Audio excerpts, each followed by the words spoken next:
Recording in progress. All right, welcome to Tuesday, July 7th, 2026, Marina regular city council meeting. We're about to go to closed session. We'll call this meeting to order. If we have a roll call, please, Anita. Councilmember McCarthy. Here. Councilmember McAdams. Councilmember Biala, she'll be late. Mayor Pro Tem Vischer. Here. Mayor Delgado. Here. Any changes to the agenda? No, there are no changes, Mayor. All right. No one here in person wishing to comment. Anybody online wishing to comment? All right. Then we'll move to closed session and reconvene here at 6:30 or 6 o'clock for the reception, and then 6:30, 5:30 for the reception, and then 6:30 for the open meeting. Recording See everybody back in stopped. 30 minutes.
All right, we're gonna Recording in go ahead and get progress. going, everybody.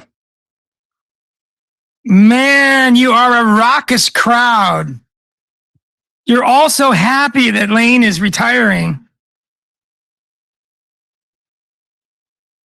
All right. Thank you, everyone, for being here. It's a very special reason that you're here, and we appreciate it. We're going to have a moment of silence, and then Lane Long has been voluntold to lead us in the Pledge of Allegiance. All right, so please stand for a moment of silence in the pledge.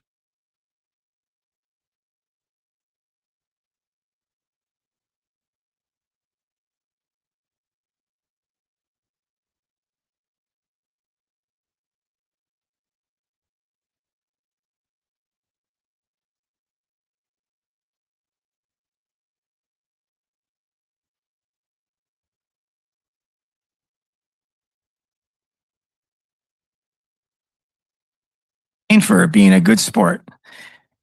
All right, we have a special presentation. Oh, sorry. Duties first. Our city attorney, Renee Ortega, is going to summarize our closed session that we were in before we came out for the reception. Yes, thank you, Mayor. So council provided direction but took no reportable action. And that's so boring. It's what he always says. Why even go to closed session? So we're going to start this special occasion off with a presentation from Senator John Laird's office and Assemblywoman Dawn Addis's office.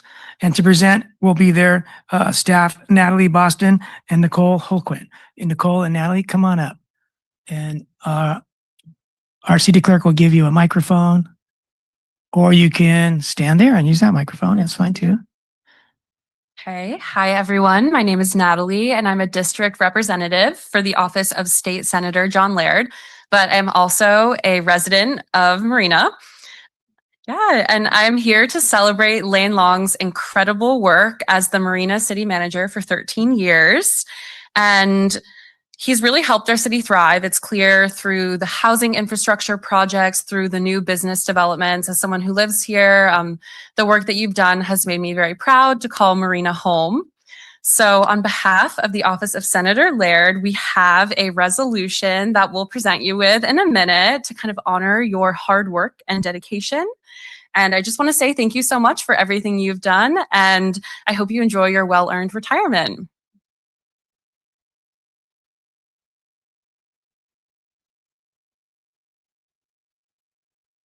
Well, thank you, Natalie, for that beautiful introduction. I don't have much different to say than that, but I am Nicole Holguin. I'm here on behalf of Assemblymember Dawn Addis, and we're here to also honor a decades-long public service career culminated in a 13-year run as the city manager. We know Marina has flourished under your guidance and leadership.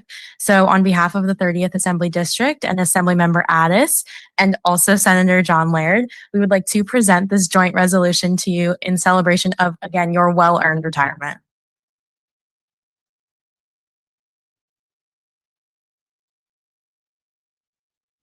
So if you'd like, we can take a photo with you.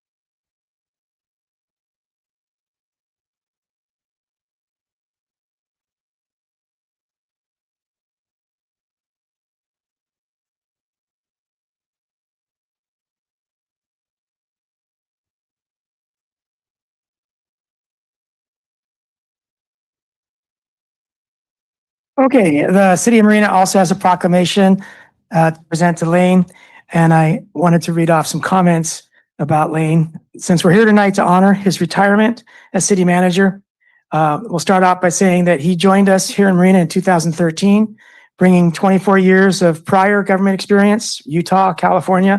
So he already knew how California worked. as a city manager. He's given 37 years to public service, the last 13 of those to our Marina community. Lane's story here in Marina has been one that's bold and transformative. One tangible impact of Lane's hard work and support of our community is the Dunes Development Project. We have Don Hofer here. Thank you, Don, for being here and representing Shay and the Dunes Project, which in 2017 was on the rocks. It wasn't working and it could have died 40% completion. Lane went to work with our partners there and brought to council in 2018 a third implementation agreement that gave some teeth for the city to move ahead, and it gave Shay Homes a new path, a path that they both could rely on, Shay and the city, to finish the development. Then came Trader Joe's, Brass Tap, 143 Terracina affordable housing units, Hilltop Park, and funded plans for Dune City Park to include the all-inclusive park, which we're all very excited about, and more recently, a plan for a Mercedes dealer that may generate tens of millions of dollars, should it be built, and we hope that it will, in the next few decades, for Marina to continue upgrading its parks, streets, etc. The teeth in this 2018 agreement gave Marina the option to buy back the hotel opportunity parcel on which we are currently discussing, for which we're currently discussing an upper end hotel. Harvey Dodwell, are you still here? Harvey's here, the hotel builder. And this hotel, if it's built, and we hope it is, would bring in tens of millions of dollars of hotel tax revenue over the next few decades. Overall, Lane has brought financial strength to Marina by his steady, disciplined leadership that has Marina on solid financial footing that we weren't on prior to his coming here. And this is for the long term. Another direct impact of Lane's effort for all of us was Joby Aviation. When we interviewed Lane before hiring, we said, what have you done lately? And he said, I'm an out-of-the-box thinker. I brought a velodrome to what city? Draper? To Draper, Utah. One of those high-speed, high-end bicycle competitive arenas. And so he wanted to do something equally as great for us. And that turned out to be Joby Aviation at the Marina Airport. Joby's the leader, if you didn't know, of the world's efforts to provide electrical, vertical takeoff and landing aircraft. Without Lane's out-of-the-box thinking, there would be no Joby in Marina. Now we in Marina are blessed with 600 jobs at Joby, and many of those are employing Marina residents. Lane has been involved in every park and housing project, every road and recreation program improvement Marina has seen since he arrived in 2013. The once abandoned portion of Fort Ord within Marina has been transformed into life with a bright future. Our aging streets and parks in Central Marina are visibly being renewed this very day and last week and last month. And this will continue for years into the future because we have a plan, we have funding, we have great staff and leadership, many of whom Lane hired. One of those hires was Brian McMinn, no longer with us, as our Public Works Director. And Brian said before he left, regarding the growing pains that we're experiencing now, he said, careful what you ask for, because we want everything to be improved. And when that happens, there's a lot of disruption to our lives. That's what he was talking about. But we'll take the disruption for the improvements. The $44 million remodel of Engine Parkway transformed bumper-to-bumper traffic along its eastern 1.2 miles to free-flowing traffic through 4 roundabouts and a safe and separated new bike lane. This transformation is thanks to Lane's leadership within and outside of Marina, including Brian McMinn, our former Public Works Director, Ishmael, our current Public Works Director, and Edri de los Santos, Transportation Agency of Monterey County, and Monterey Peninsula Engineering. CHAMSI funded it primarily. Monterey Peninsula Engineering built it. On this, the city's largest capital improvement project ever. Lane is the mastermind behind the concept of a 75,000 square foot recreation and aquatic center. To some extent, that's going to be our velodrome as well. And one of the largest all-inclusive playgrounds in California, planned to be built by 1,000 volunteers over a 3-week period. And the immensely popular pump track, which was the best, most popular thing we ever did. And it cost us only 1.5 million, which nowadays doesn't sound like a lot. But that pump track was the most popular thing we had done until Gloria Jean Tate Park and Windy Hill Parks were remodeled and opened. Then they became the most popular things we'd ever done. Lane has had that kind of vision. He's found the best team to achieve it. And he's given the council over the many years great options to choose from. Lane jumped in when he heard the Martin Luther King Jr. bust was damaged, face down in the dust on a concrete floor in airport storage. Now we have a beautiful tribunal Martin Luther King Jr. sculpture garden outside our library that reminds many of its observers how the civil rights era and its point man changed our country for the better. These accomplishments represent examples of what Lane has done for our city and his role that he has served to strengthen our community and celebrate the spirit of Marina. Beyond the projects and numbers, Lane has been widely respected for his integrity, his kindness, and his genuine commitment to Marina residents and employees. This has earned him trust and admiration from staff and from the community that he serves. Lane's grace and hard work habits, his accessibility, and his kindness are some of his well-known virtues. In conclusion, on behalf of the City Council, thank you, Lane and Maggie, and your entire family for 37 years of exceptional service. Yours is, after all, a family effort over the decades, not just in Marina. And we extend the whole community's best wishes to you and yours as you begin life's next chapter. Thank you.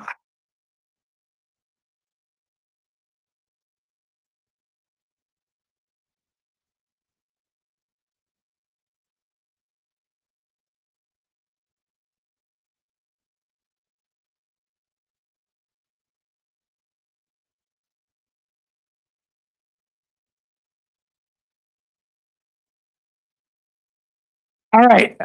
Before we have Lane give his 3 minutes, no more than 3 minutes. Anita, you're going to time him. Ishmael has a special gift, fun gift to give Lane. Wherever he lives, whatever street he ends up moving to, this is for Lane.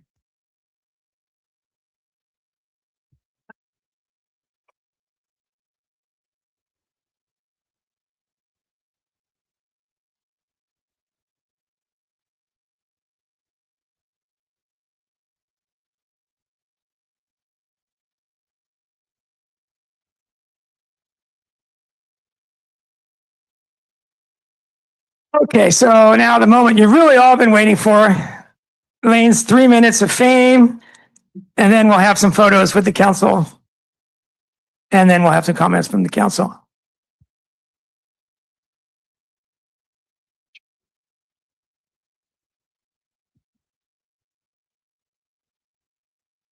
I kind of wrote down some comments because I tend to get emotional at times like this, and maybe I won't go through my written comments.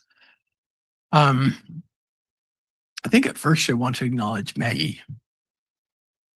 You don't realize the time it takes to be a city manager and the time it takes you away from your family and everything I bring home on the late nights and weekends. And the amazing thing about Maggie is she has supported me 100%. She has not once complained about staying away or pulling away. To kind of say, maybe she complains to the girls. I have 4 daughters and an amazing son, and they have supported me in this career hands down. When we moved to Marina, 2 of my kids were out of the home, and so we had 3.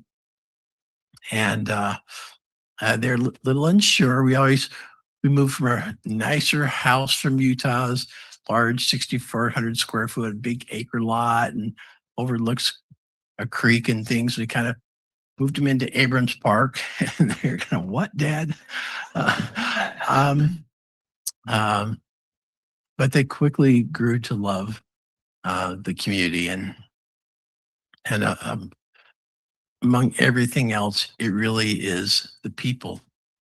It's the people in our community. It's the people, our businesses. It's the people that we work with. It's our religious institutions. It's our commercial businesses. It's the small, it's the large. And it all really comes back to your political leaders, your mayor and your city council. I can't tell you how much I appreciate working with them. The leadership, their vision, their direction. And yeah, sometimes we have disagreed on things a little bit, but we all come together because we have the same goal. We want to make Marina a better place for everyone. And through it all, I want to really thank the mayor and the city council for making my 13 years here truly enjoyable. I honestly, it'll be okay to give up city council meetings. I think I've had over 1,000 in my career. And so it'll be nice to have it Tuesday nights with my wife, and maybe we'll go out to celebrate every Tuesday night to celebrate. But I also really want to say thank you to the residents of our city. You know, we talk about we have 52 languages, and I don't really know if we have 52 languages here or not, but I can tell you we have a very diverse population, and we love each other. We work well to each other. We enjoy each other. We grow with each other. We are better because of our diverse population. And I think that is something that I've learned coming from Utah, which is predominantly a white culture. And I've thrived with our diverse group here. And as I've got to know individual people, that's what makes my day. I want to give a little shout out to Don Hofer, the mayor, acknowledge that. But really, when I first got here in 2013, and you got to imagine 1994, 95, Fort Ord closed. And for 10 years, the community was dealing with the impacts, and so your downtown is dying, and they had these wonderful plans put together, but nothing was moving forward. And then so by the time I got here in 2013, really nothing had happened. And there's just a lot of challenges with that. And Don was the first person and met him with the mayor. And we said, okay, what do we need to do to start this transformation of our community? And it was hard to get Shays back to committed to Marina. But the thing about Don Hofer, he's an amazing problem solver. And we have a great level of trust, and we can get through the hard times. And we started the building, and it just, that first domino started going, and you can look at everything today. The mayor talked about these parks, and my staff knows I love parks, and building these typical parks. It's like, no, that is not who we are. And I can promise you, Marina will be known for its parks throughout California. But it all comes back to the council. I mean, I work with the staff, we get the ideas, we found the great partners, but the council, it agreed to these ideas, and the council implemented all these decisions. And so these parks that are happening are going to be amazing. And it's really a team that put that together. I look at the whole string that's coming down the road. We have the city park at Sea Haven. We're going to have the groundbreaking next week. And you have our aquatics and our sports center. We are now calling that MARC. That's our acronym. It's the Marina Aquatics and Recreation Center, MARC. And that is going to be an amazing facility. And you're going to see the city park at Dunes. That's going to be under construction, as the mayor talked about, the all-inclusive park. That Torme Strings and we went the extra mile, found the right group. And the thing is, my staff, they all jump in and they embrace these ideas and these concepts. I couldn't move anything forward if it wasn't for my staff. And so we have that, and just look, bam, bam, down the road, the luxury hotel of Harvey Dadwald. I think that is going to be a reality. Is there going to be challenges? Absolutely. But our council is amazing at those challenges. And so I just want to say, this really has been the best community I've worked for. Maggie can vouch that. It's the people, it's the businesses, it's everyone that works together, and it's our political leaders that have set the tone of what we're like. And so it's been an honor and a privilege to work here. And I'm very sad to go, but I'm absolutely looking forward to spending time traveling with Maggie and spend a lot more time with my kids and grandkids. So thank you very much.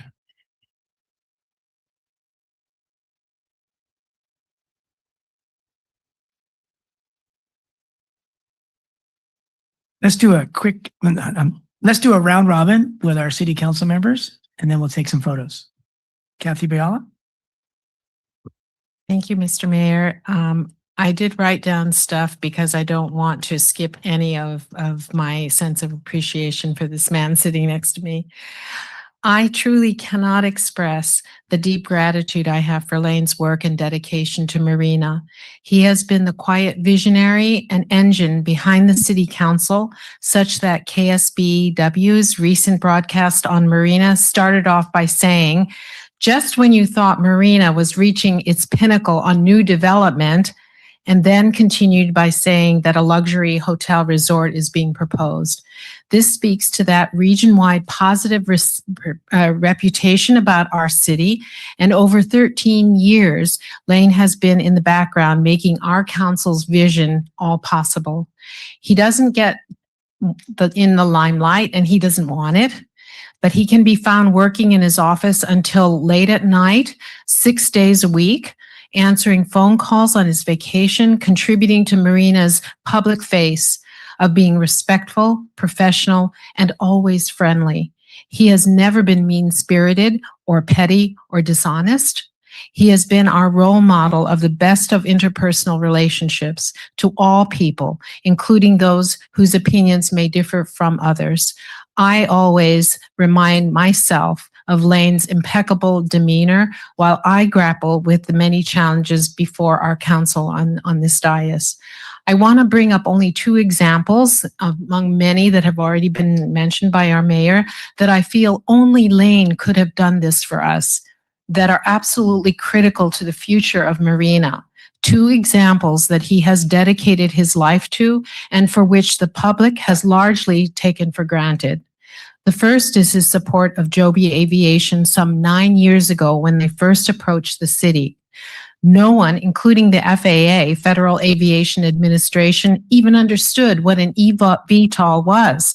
But Lane's instincts told him that this was something visionary, and Marina had a chance to be part of it. He worked closely with Joby, the CEO, and staff, maneuvering the FAA resistance and bureaucracy to get air taxis on the map internationally, and most importantly, for Marina to become almost synonymous with Joby. It brought fame to Marina and 800 plus new jobs, including high-level jobs to our region. Lane was a driver of all this, and we should never forget this. The next important contribution of Lane is the vital role he has played in protecting Marina's water supplies from CalAm. Over 10 years, he has become our city's long-term expert, alongside with our extremely competent water attorney, Skip Spalding. Lane was there at every public hearing and gave testimony after testimony in the courtroom, such that maybe this year, Marina may finally have a conclusion about water rights. When the public hearings went out of the public eye, and by the way, Marina residents showed up en masse time and time again, Lane was there to continue the fight for now 4 years in the courtroom. You should see how eloquent, knowledgeable, and credible he speaks in the legal realm. He has been my hero on all things water. Without water, Marina will be so compromised under the predatory practices of CalAm. Lane has done all he could to help ensure a viable future of our water supplies. This is my last chance to give Lane the honoring he so deserves. From the bottom of my heart, thank you for the dedication and self-sacrifice you have demonstrated to our amazing city. We are the little engine that could because of you, and we should never forget that. So thank you, Lane.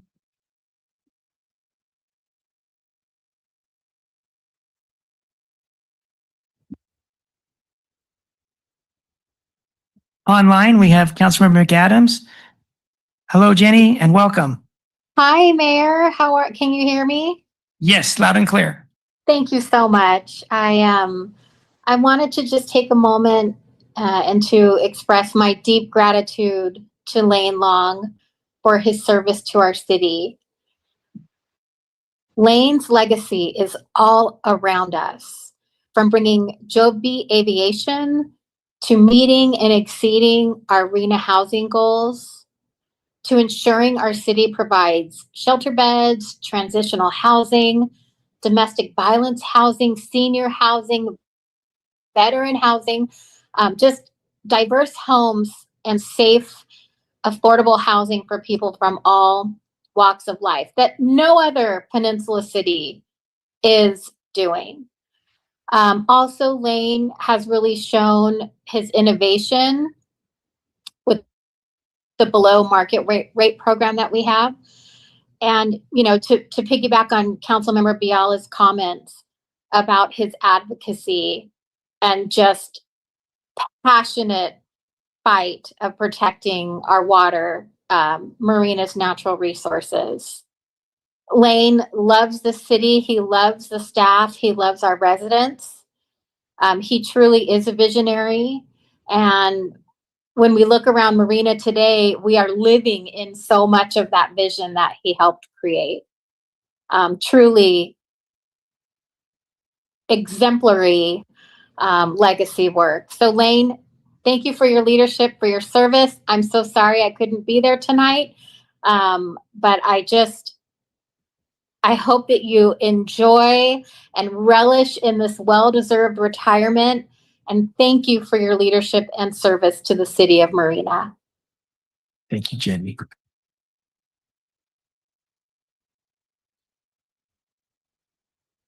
All right, Mayor Pro Tem Elizabeth Fisher. Thank you, Mr. Mayor. I did not prepare anything, unlike me. But Lane, I just wanted to thank you. And I want to echo what my fellow council members have said and what the mayor has said. I often say there's so much, everything is happening in Marina, and it's happening because of you. So, and also when you say the council has, made the decisions, I also want to acknowledge previous councils. We're just the lucky ones to be here now that so much is happening. But I see that at least one previous former council member is online, and we have former council member Christina Medina Dirksen here. So all those previous leaders have helped to make it happen in Marina. Everything's happening here. And just personal, when I started as a council member, many people might not realize we always, as a council member, we go through our city manager. He's the boss.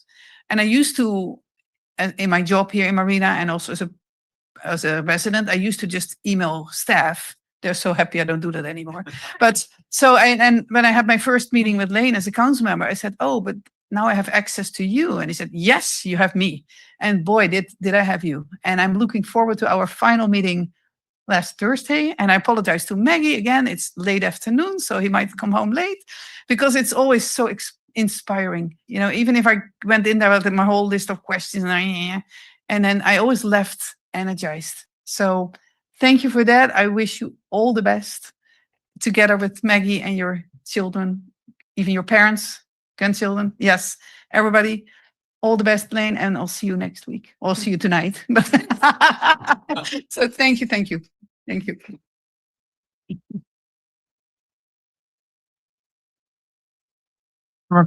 Thank you, Mayor. One of the things that throughout life I have always admired when I go to bed at night and I see someone that exhibits this behavior is someone who doesn't act like a short timer when they know they're leaving. Someone who works twice as hard in the weeks before your departure. And I have seen that. And again, it's just something that, stays with me. It's something that reflects on who you are as a person. And I'm very appreciative of that. You're a person of great work ethic, tremendous faith. And I think that faith has given me such an assurance in your time here that your intentions have always been honest and good and for the benefit of the people of Marina. And so I appreciate that as well. And the last thing I want to say is that, and I've told you this personally, but you have just knocked it out of the park with your hiring decisions. And so while you might be leaving, there's a piece of you and all of the staff that's represented in this room that is going to be here for a very long time. I hope. And so I think that's the last thing that I think about with just all the good that you've done for Marina. And so thank you for all of that. And of course, everything else that's been mentioned here tonight. Thank you, Lynn.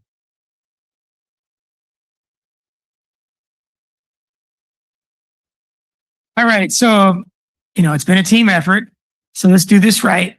Let's all go outside and be in the photo because I know some of you have other things to do tonight. You'll probably leave after this ceremony is over.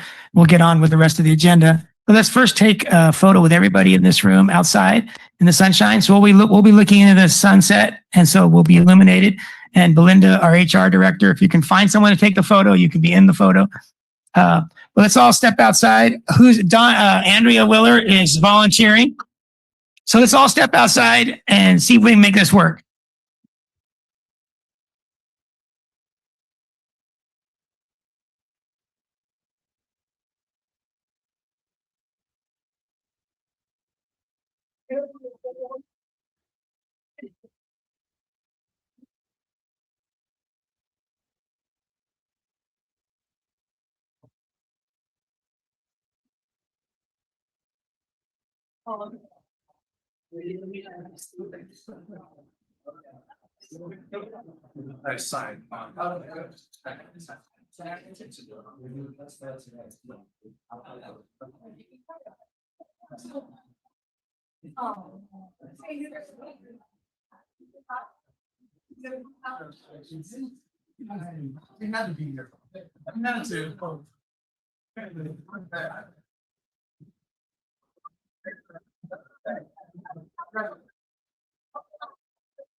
You can have all of these on your phone. Not anymore. Chris says.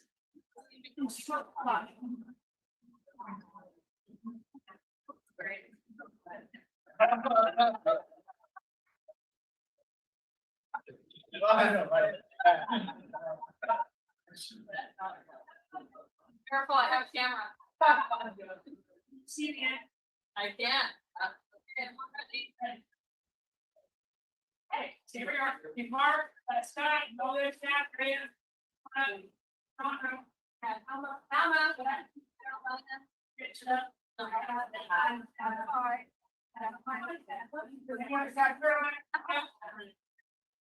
Henry,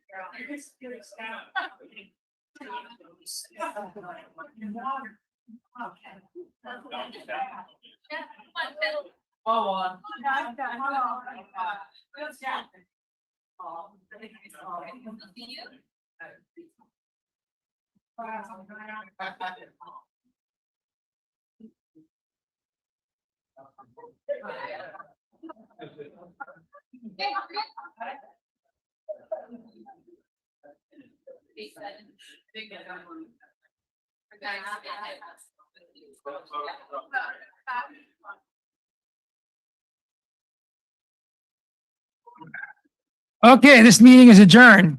Good night, everybody. What? What? We have other items on the agenda?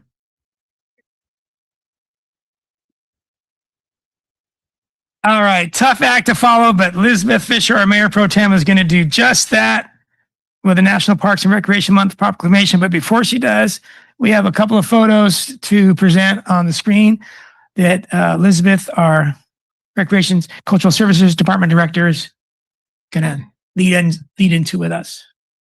Good evening, Mayor Pro Tem, and council members. I'm not sure how we're quite going to follow all of that, but we will certainly give it our best Parks and Rec shot. So my name is Elizabeth Crisante. I'm the Director for Recreation and Cultural Services. I also have Andrea Diallo with me tonight, our Recreation Manager. Where are you? Okay, there you are. Perfect. And we are here to make a quick presentation on July is National Park and Recreation Month, so deemed by the National Recreation and Park Association.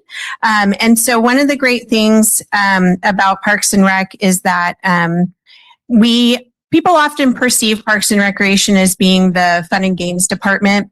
We're the folks that put on a great event, a great party, and people are not wrong. I mean, look at last Saturday, the 4th of July was amazing, and we love that. But I want to talk a little bit more about the other far reaches that Parks and Recreation has. Next slide, please. So this year's theme for National Park and Recreation Month is the power of parks and recreation. And I have some statistics to share. So just a couple quick references. More than 227 million people in the US visited a local park or recreation facility between August of 2024 and September of 2025. Local park and recreation agencies reach more than 40 million youth, and that's just youth, each year through programs that build skills, confidence, and connection. 3 in 5 U.S. residents say proximity to parks and recreation facilities is very important when choosing a place to live. Visiting parks or recreation related facilities is known to improve physical and or mental health. 72% of people surveyed feel safe at their park and recreation facilities. And 85% of park and recreation agencies are involved with preparing for and responding to natural disasters such as fires, earthquakes, floods, and extreme weather. So what this tells me is that parks and recreation facilities, amenities, programs, events, and all the social services that we as professionals do are integral components to the community. Our locations are places for people to gather and connect. Our programs and services enhance the quality of people's lives, and we have meaningful impact on those we engage with. And parks and recreation are essential and add value. Next slide, please. I'm now going to turn it over to Drea, who's going to talk about the power of parks and recreation in Marina. Thank you, Elizabeth. Hi, everyone. Let me just bring this all the way up. So just some power facts about our department, along with our community. We have about 500 plus in membership programs that include senior, teen, youth. We have about 139 youth sports participants who participate in all sorts of sports throughout the year with Coach Ron. And that includes like youth futsal, youth basketball, track and field, and many more. This last year, we had about 20 plus community-wide special events. And at each of those events, we had about 50 plus volunteers from our community. Some major milestones this year were the first 4th of July in 2025.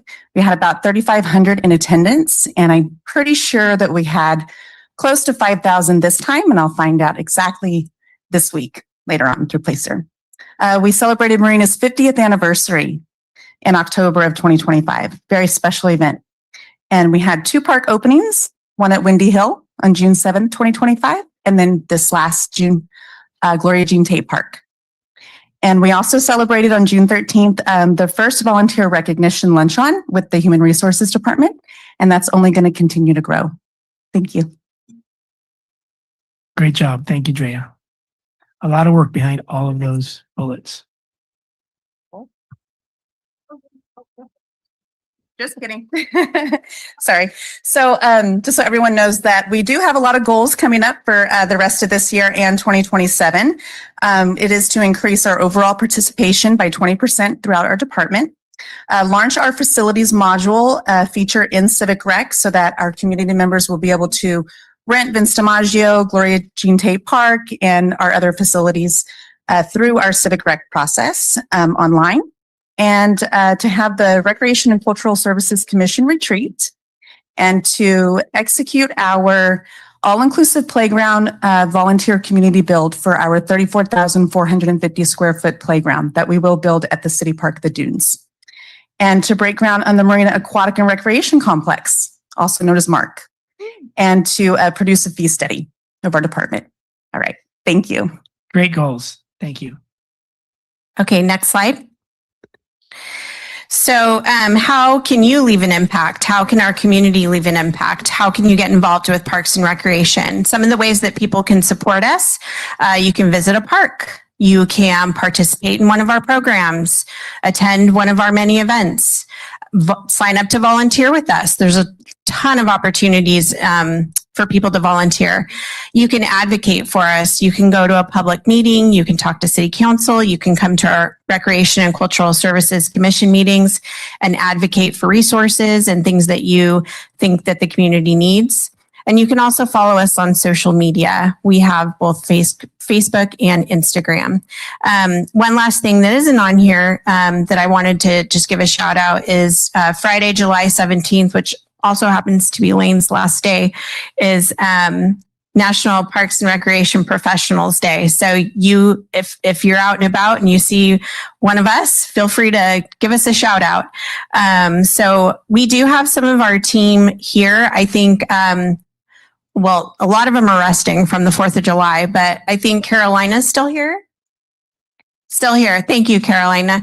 So at this time, I think we're going to have Mayor Pro Tem Vischer read the proclamation, and then we want to do a couple quick photos with our staff who are here, and then also our Recreation and Cultural Services Commissioner Chair, Lisa Reich. Great. And Elizabeth is going to decide how abbreviated to read the proclamation because you've done such a good job of addressing the topic. Thank you, because you mentioned so much, Elizabeth. So thank you for this. Sorry. And no, Andrea, together. So I will just read the bottom part of this proclamation. National Parks and Recreation Month. Now, therefore, I, Mayor Bruce Delgado, on behalf of the Marina City Council, do hereby proclaim July 2026 as Parks and Recreation Month in the city of Marina, and encourage all residents to explore and enjoy our parks, cultural programs, and recreation services throughout the month and year-round. Signed today. Fantastic. Let's give our Recreation Cultural Service Department a big hand. Woo! Thank you. And I would be remiss if I didn't mention the former Recreation and Cultural Services Director. Is she still here? She sure is. Andrea Willer, who was here for only a short while, but had a very large impact on the department and the citywide team in helping kick off some of these amazing projects that Lane has been fostering for a number of years. And so I'm picking up that baton from former Director Willer and carrying it and hopefully across the finish line. So I'd love to invite former Director Willer to come up and be a part of the photo shoot too. Because once you're in the family, you're always in the family. So come on up, let's get those photos. And I think, Lane, you know, you're an honorary member of Parks and Recreation, so you have to be in it too. And we would be remiss not to mention what seems like a lifelong contribution made by our former Director of the Cultural Services Recreation Department, Terry Segrist, who many in the community still remember, who passed away suddenly several years ago, but did an incredible job with us. Thank you, Terry Segrist.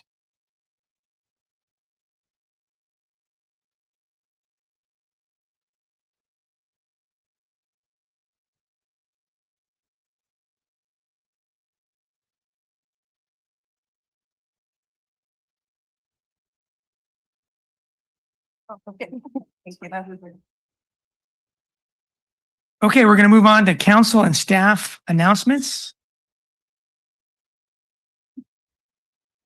Oops, I'm so sorry. We're going to move on to Ishmael, and Edri de los Santos. A great presentation, actually, really seriously, on our city's pavement management program.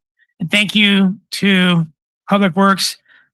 As we speak, there are streets all over the city of Marina that are being improved this week, every day. And Scott Shepard is going to lead us off. No relation, huh? Scott Shepard, Anita Shepard. No, it's spelled differently too. Ah.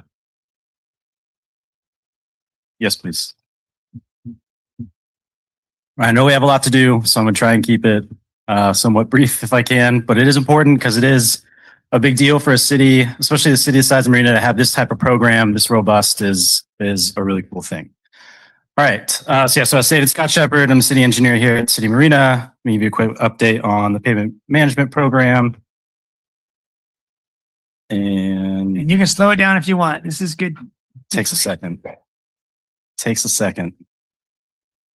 All right, yeah, next slide. All right. So quick outline. I'm going to go over a very brief overview of the maintenance methods that we use, just so everybody has a brief understanding about it. I'm going to talk about the pavement condition index, which is how we grade our streets. We're going to talk program history and then kind of next steps and what's upcoming. All right, types of maintenance activities. So from top to bottom, quick fixes to rebuilding your street, less expensive at the top, more expensive at the bottom. You can do crack seals and patches. If anyone's been out on Reservation past Crescent, that's crack sealing. It never really looks nice, but it does its job pretty well in making sure those cracks don't get bigger.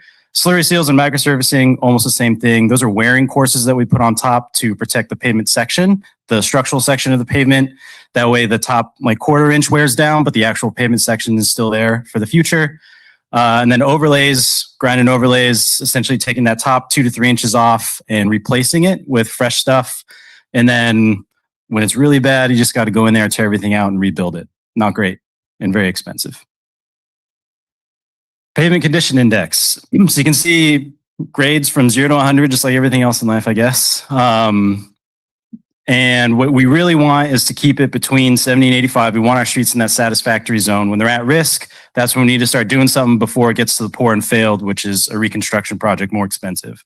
So right now, the City Marina has a PCI rating, citywide average of 65. There's a caveat to that, and then that's based on data from 2021 and 2022. Which is the last time that the streets were reviewed by TAMC, who hires a consultant to come in and do this review for us. Our goal is 70. So we're really close to it. And with all the work that we've been doing since 2021 and 2022, I think we're going to be really, really close, if not at that number in the future. Which should be soon, actually, because TAMC just released, I think, an RFP in September that was awarded to NCE, I believe, to do this for us countywide. So we should be getting data pretty soon. Sorry, next slide. Okay, quick county map. So on the left is 2018, and on the right is, sorry, on the left. No, yeah, on the left is 2018, on the right is 2023. So we've kind of moved. It's going to be hard to see. I didn't realize it was going to be this difficult, but there's a little blow up on the left side of Marina in like a dark blue. And I believe that dark blue is at high risk, which means our streets are rated between, I think the number is 50 and 60, which is not where we want to be. And if you look on the image on the right, they're anticipating us to have moved up a category into at lower risk, which is between 60 and 70, which is a lot closer to where we want to be. So compared to the rest of the county, we look great, I feel. And we're obviously not even done with our program yet. So even more improvement coming. Next slide. Just quick informational on what type of improvement we usually do at different PCI ratings. So at the excellent, you're doing crack filling and slurry seals, right? You're the less expensive stuff when everything's going good, the more expensive stuff when everything gets bad. Just a little quick graphic on it.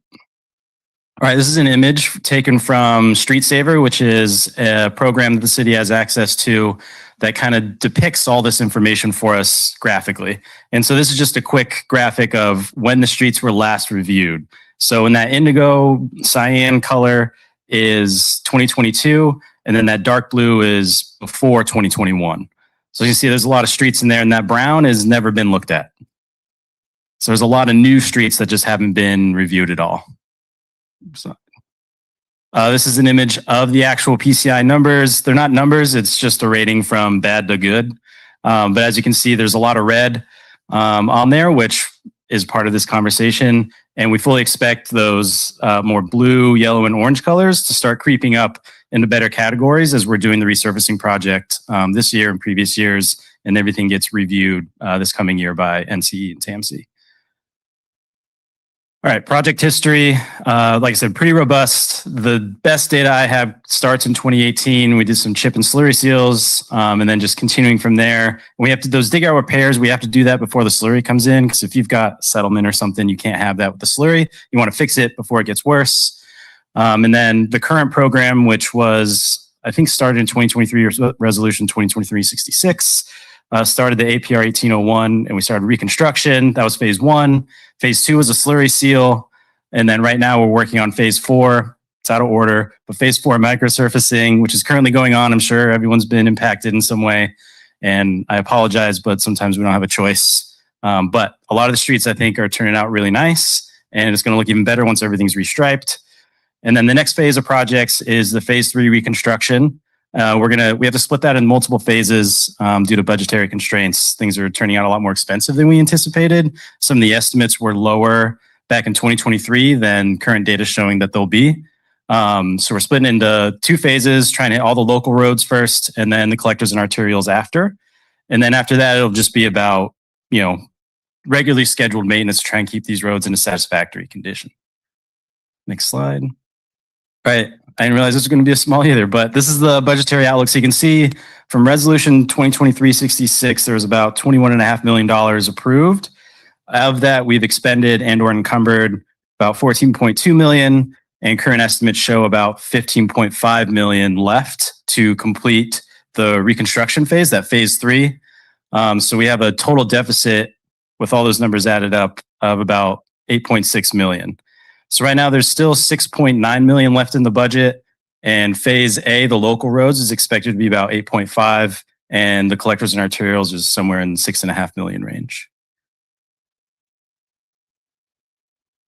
It's still loading. It's a big image. So I'll talk about the image, but the image that's going to come up, hopefully there it is the program, the phase 3 program. Those are all the streets that we plan to hit in phase 3.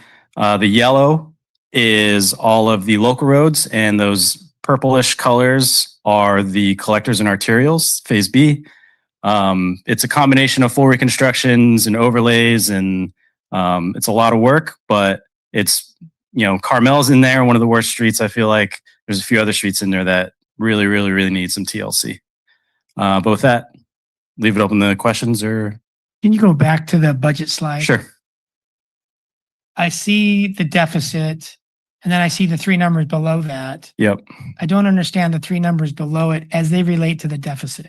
So if you were to add up the phase 3A local roads estimate and the phase 3B collectors and arterials estimate, if you were to add those 2 numbers and then subtract out the 6.5 or 9, hard to read, that's where that 8.5 comes from. Okay. 8.6. So we have everything we want to do except the big number, 8.6 million. We have 6.9 million of budget left to handle everything that we can. And then there would be a remaining 8.6 to complete all the roads that we have in that phase 3. Okay. And when will we have spent the 6.9 remaining dollars? At some point after we send out bids for phase 3A. So phase 3A, we can bid out, but if we get bids higher than what we have budget for, we would need to find more money to complete that phase 3A's phase. Okay. Is that within the next 12 months? Yes. Yeah. So we're working right now to split the project. It's a decent amount of work for the designers to go in and parse things out and create 2 packages. So once they finish that, we can bid out that phase 3A, and then we'll have a better picture of exactly what that phase costs. And maybe what the real deficit is, but because these are all just estimates at this point. Okay. So in 9 to 12 months-ish, we'll have approximately an $8.6 million deficit or something lower or more, depending on how it works out. But we're basically looking for close to $10 million Yes. that we don't have our hands on right now to do the 3-year program. To complete the major remaining streets, yes. I mean, basically complete the program, yes. Okay. And if we found the $10 million and finished the $3 million, the 3-year program, what streets would be left in less than satisfactory condition? What kinds of streets or how many streets? Very few to none. There may be streets out there that weren't inspected previously that we haven't inspected ourselves to figure out if they're, deficient or something. But from the original program that we tried to hit all these major streets that had problems under, 60s and 50s, maybe a handful of streets. Well, that's great. I can't name them off the top of my head. No. And I wouldn't be able to give you the exact number, but I would say a handful is inaccurate. Well, council, that's great news because when we started this, we were told it could take 20 years. And after 20 years, we'd have some significant roads that were still in poor condition. That was after 20 years. And so we leapfrogged the 27 worst streets. We found $11 million to fix those. And that was going to push out fixing some other roads. But now we're hearing that if we can find 10 million, which is no small feat, we'll have almost all of our roads in satisfactory condition, which is very different than when we started back in 2019. We thought we had a 20-year program that wouldn't even still address all of our roads to that satisfactory condition. All right, let's go to Councilmember McCarthy. Thank you, Mayor. Couple quick comments. First, one of the things I'm most grateful about our prior Public Works Director was the payment moratorium that we talked about last time you came.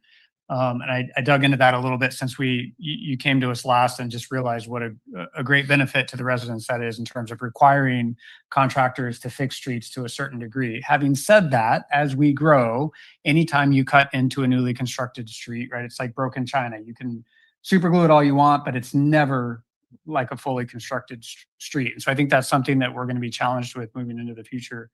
A question for you is, how are you working with entities like the Marina Coast Water District to make sure that we're timing this in the best possible way so that we don't Surrey Slough, whatever it is, and then the next month, right, they're digging it up?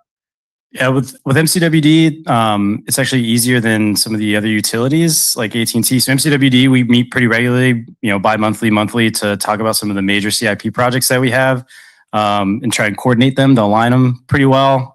California is one of them where we worked with them to, delay slurring or microsurfacing part of the street while they're handling their like major water line reconstruction. And then we're planning to come back when they're done to finish off the rest of it.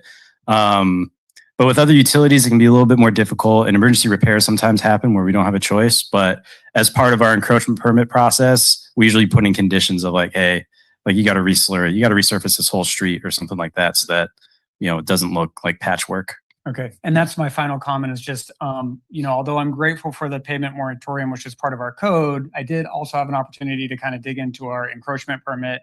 And while it's good, I think that there are some areas for improvement there. I mean, one example is it says that streets have to be filled to a certain standard on a short-term basis, but it doesn't define that short-term basis. So while I think that's supposed to mean 30 days, on my street, it's been that way for 4 or 5 months.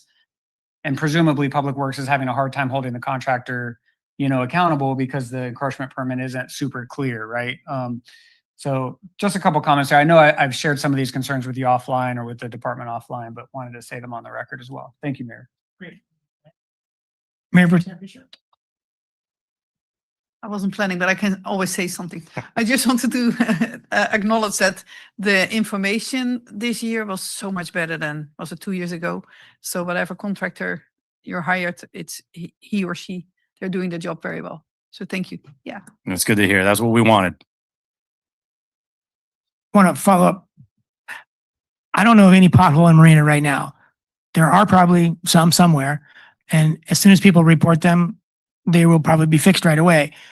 But it used to be fairly commonplace. And I just don't see potholes in Marina anymore. So if anyone out there knows of them or sees them, please report them and they'll get fixed. But we expect to have a lot fewer potholes now that the streets are in satisfactory condition. So thank you, Scott and Ishmael and Edri and everyone else that's been working on this pavement management program. It's one of the greater successes over the last 10 years. And I don't think our city streets, since they were new in the 60s and 70s, have ever been in this good of condition overall. Okay. Can I do a quick plug too for Marina 311? So if you do see potholes, plug it into Marina Connect and we'll do our best to get it fixed. And how do they plug it into Marina Connect? Go online. You can go to the city's website. There's a tab for Marina Connect, and that'll take you to like a map. And then you can go in, plug in a location, type out your information if you want. You can remain, I think you can remain anonymous too. And if you describe what's going on in a location, it gets sent to Public Works or other departments as needed based on what you comment on. And then we put it in the queue to get processed and fixed. That's great, Scott. Thanks to you, Yep, thanks. everyone on your team. All right. So now we go to council and staff announcements, starting with staff. Edry, more on the pavement management. Sorry. Okay, great. Thanks, Edry.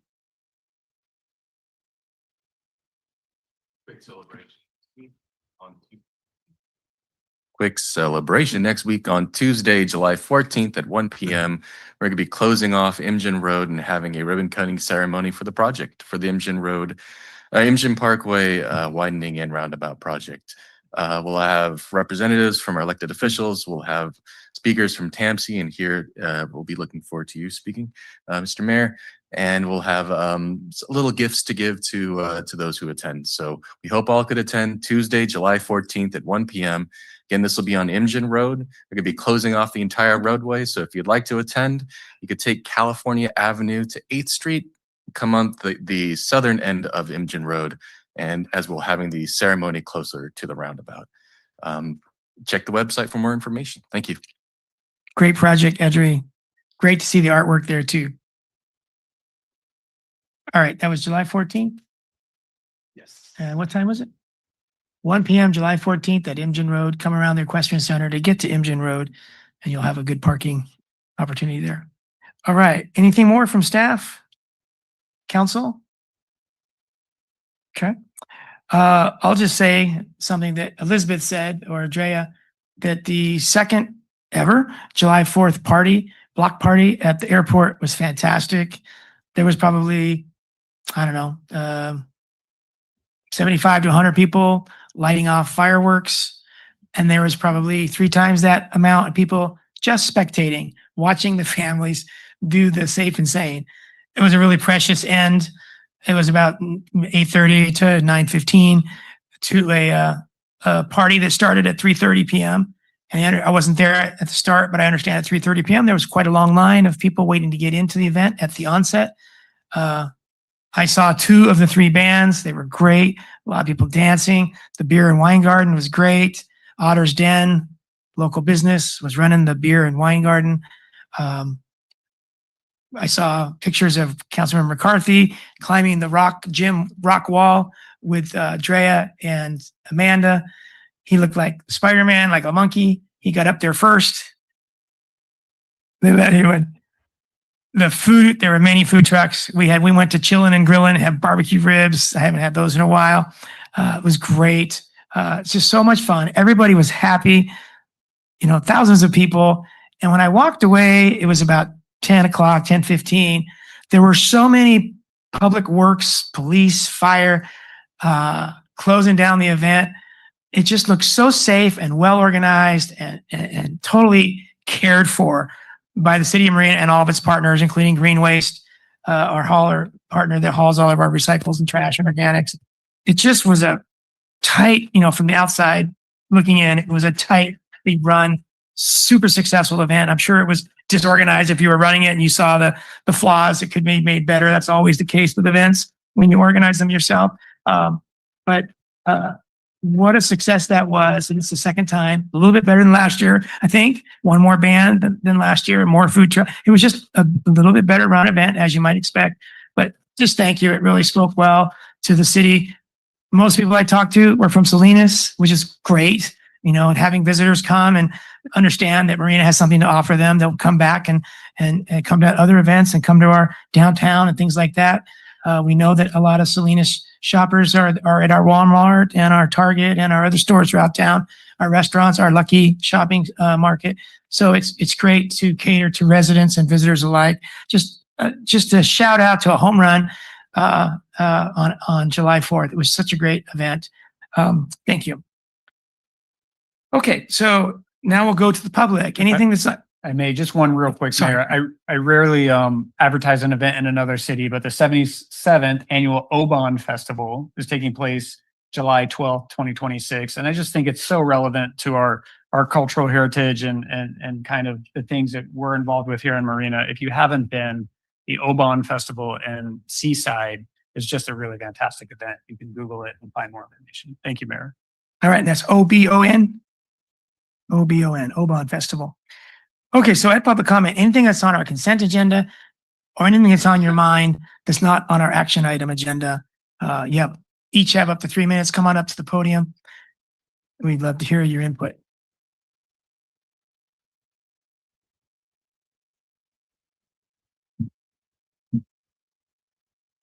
Hello, City Council and Mayor. My name is Eli David. I'm Matthew David. And hold up, let me find this. And we're student leaders of the Spay and Neuter Imperative Project, or SNP, of Monterey County.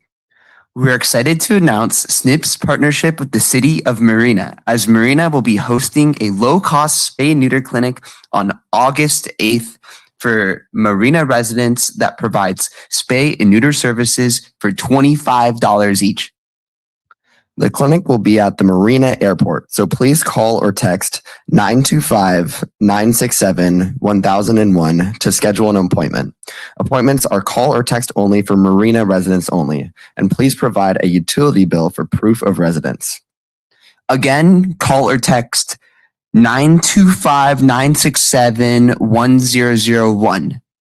This may include pain meds, an e-cone, 2 free vaccines, a $25 microchip, $25 sedative, and hernia/cryptochid additional fees.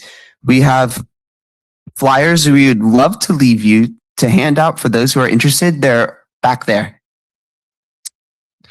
Thank you on behalf of not only the animals, but on behalf of leaders trying to make a difference in their local community.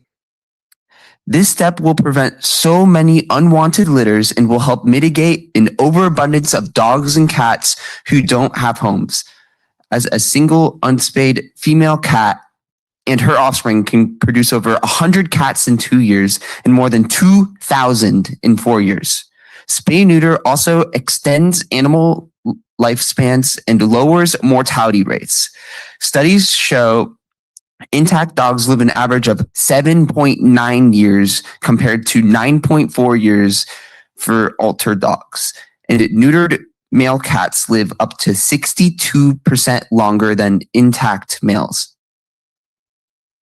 The step you, the city of Marina, have taken today shows how much you care about your residents and your residences and their animals. So thank you so much for being part of the solution by joining the Spay and Neuter Revolution. We will leave you these flyers in the back with all the information necessary for the community. So thank you, City Council and Mayor. Thank you. Thank you, Matthew and Eli. Good job. And to everyone at SNP. And one of those leaders you mentioned is Brian McCarthy, our city council member who cares very deeply about this issue and has bulldogged it to make sure that it happens here in Marina. Thank you, Brian. I think it's awesome that students are getting involved with leadership. So good job, you guys, and all the animal welfare you're doing. Also want to echo that the block party was awesome and I had a great time and I got to see a lot of residents really enjoying themselves. So thank you guys for putting it together. Got to do a little dancing myself and good food. But also wanted to just put an observation. Want to think, as a former civil engineer, definitely appreciate all the pavement improvements that have been done for the city. I will say the only observation or question that I have in regards to that is how they went about the ranking of the order of how they were going to go with the pavements. Only saying that because there are certain streets that I recognize were more in greater desperate need of repavement versus other ones. And so if we're talking limited budget or a priority, could we have tackled some of the more desperate ones that were still considered like main streets over some of the, I want to say, newer streets that could have waited a little longer to get repavement, just because always thinking about constraint of budgets. So I was just wondering if they can speak a little bit more to that effect, but I definitely want to echo the appreciation of great roads and all that good stuff for the residents. Thank you. What was your name?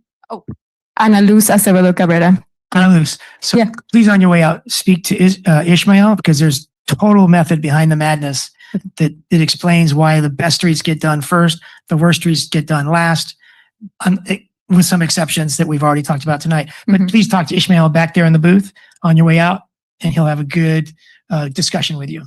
Thank you. Thank you very much. Anyone else here in person? Come on up.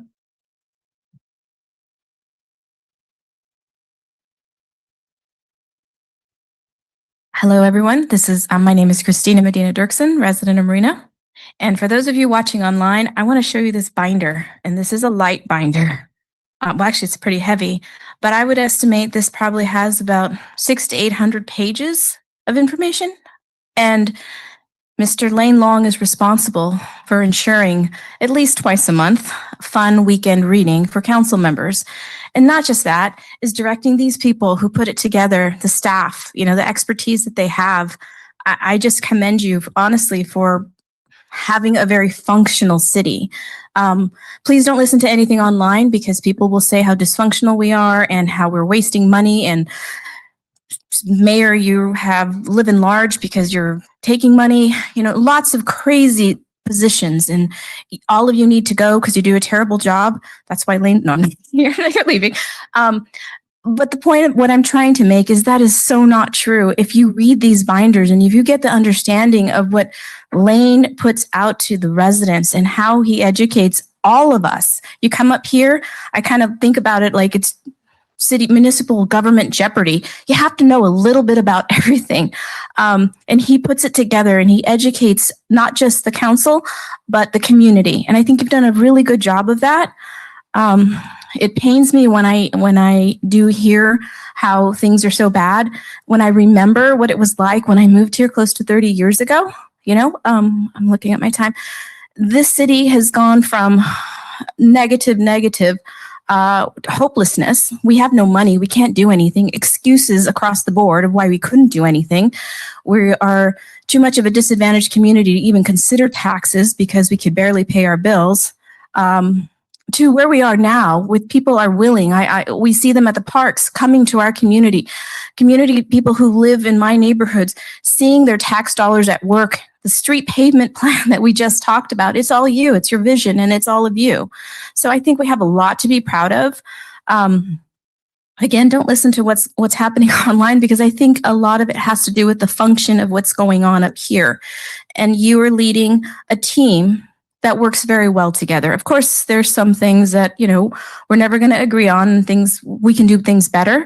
And a house can always do better, but I think you did a wonderful job. I'm going to miss cooking for you. That was one of my favorite things to do for him, is bring him food because he was always here late, and inspiring the staff. Letting me come in and decorate for Halloween. Like, that's kind of way out there, but he let us do it.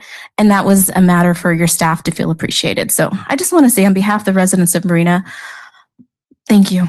Thank you very much. Thank you, Christina. Okay, Thank you, Mr. Mayor. Peter Diffenbaugh, Superintendent, MPUSD. I also just want to come and pay my respects and admiration for Mr. Lane Long and all his years of service to the city of Marina.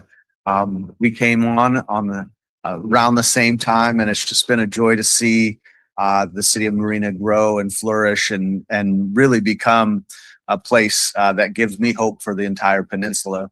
I just have always felt that Lane was so open, always would take my call. If it was about kids and improving their lives, he was all for it, no matter what.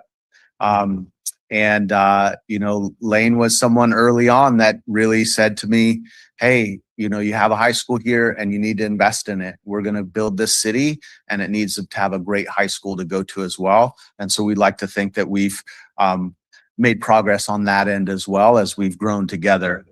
But most importantly, just want to honor your leadership, and you've become a friend, and I admire you greatly. So thank you for your service on behalf of over 10,000 preschool through adult school students in MPUSD. They are better off because of you. So thank you.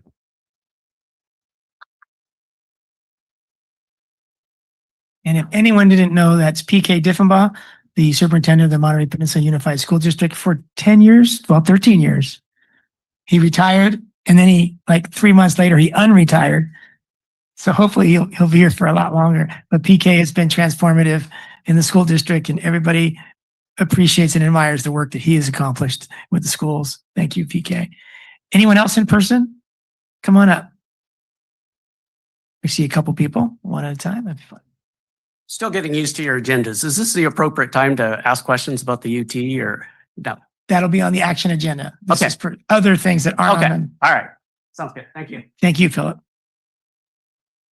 Coming up, Adele. Good afternoon. My name is Adele. I'm a resident of Marina, and actually I have some disagree with the ordinance of the short-term rentals as published last month. It was actually very short noticed, and we tried to export all the problem we had with this new regulation. Unfortunately, I joined the Marina as a resident 2 years ago, and when we bought our house was like a unit over there already. We tried to make it a legal ADU, and with the new ordinances came, I feel like I get punished because we follow the rules of the city to make everything on, we follow all the rules and law and make it happen, and we help our community also for provide even long and short-term rental in the same time, and we try to even help ourselves because the cost of living is in our state and city is more than any other places. But again, I will really appreciate if we can just look forward and open this ordinance again so we can negotiate it. And we're looking forward to work with the city council and the whole city of the Marina. That's it. Thank you, Adele, and to your wife for meeting with me and help me understand your circumstances. Appreciate it. Appreciate it. Thank you. Okay, anyone else wishing to speak? We see someone coming up.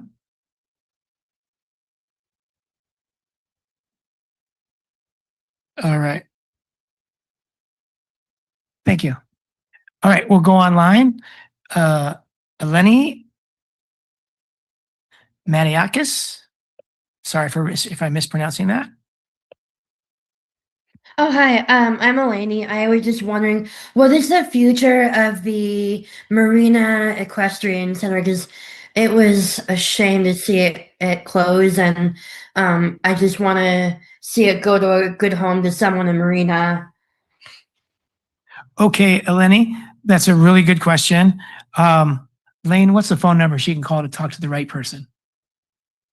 Just call our City Hall main line. They'll transfer it to. That's 884-1278? Yes. 831-884-1278. That's 831-884-1278. And a wonderful woman's going to answer and direct you to the right person. But there's a story behind that for sure, Lenny. So we appreciate your question. Okay, thank you. Thank you. Let's go to Nancy Amadeo. Welcome, Nancy.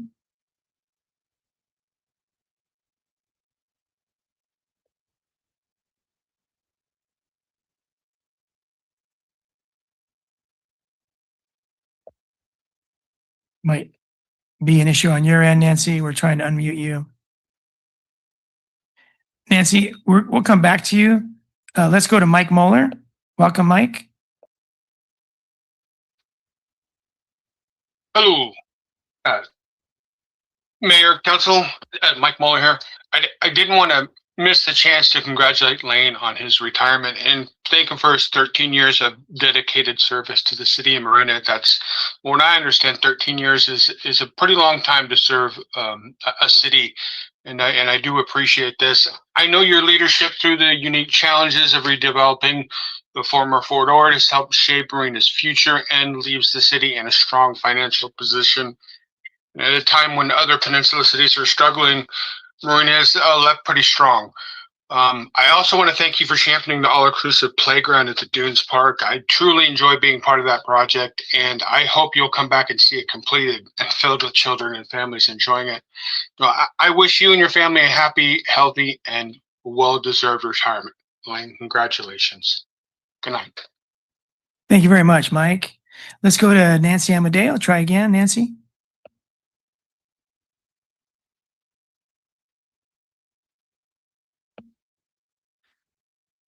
Okay, we'll try you one more time in the immediate future. Let's go to Retta. Hello, Retta. Welcome.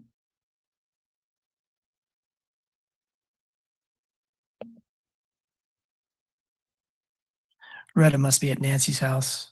There. Okay. Go ahead and say something. Can you hear me? Yes, Retta, please go ahead. Or Retta, if you pause, Retta, we're going to go to Nancy and Dan Amadeo. It's actually me. Nancy's on another Zoom meeting. Two quick things. Oh, by the way, Lane, thanks. You did great. Gloria Jean Tate Park is such a great success, but with it has come two challenges that the city needs to take on. One's pretty simple: trash collection and maintenance of the restroom area. The park is so crowded that there's insufficient trash receptacles, and quite frankly, you guys need to do something about that.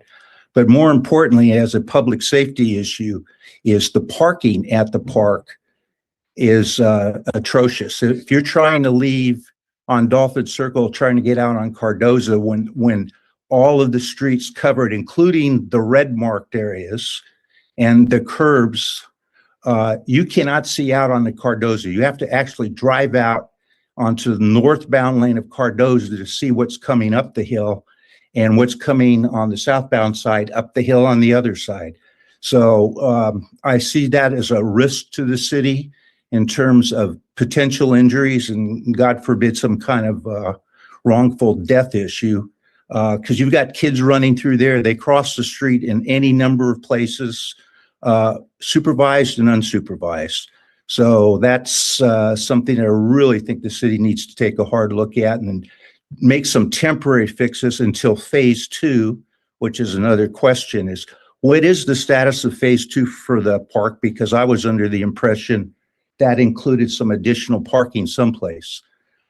Second point, whole different subject, is Cypress Cove.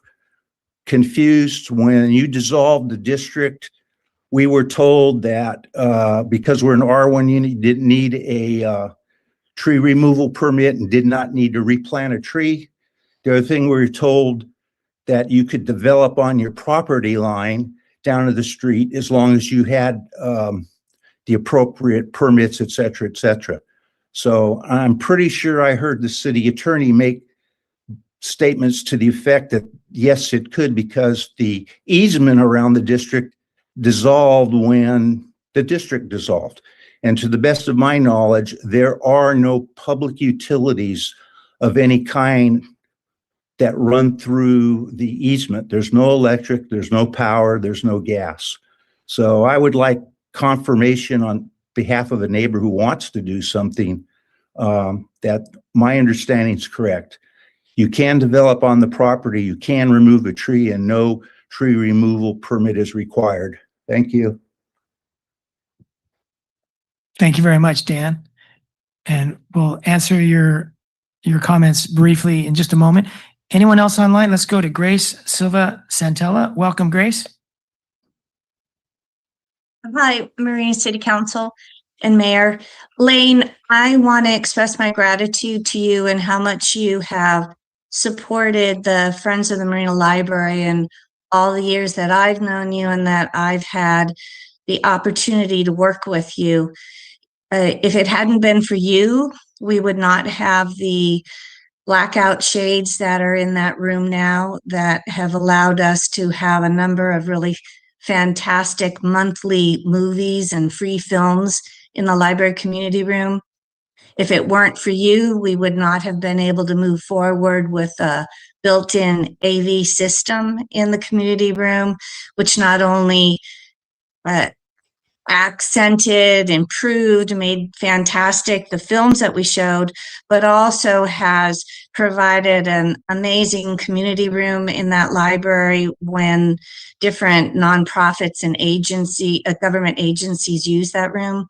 If it weren't for you and the support that you gave the Friends of the Marina Library, granted, Friends of the Marina Library paid for it, but the 3-tiered planter that is now almost like an extension of the playground equipment, you gave us support to move forward with putting the synthetic turf in that 3-tiered planter.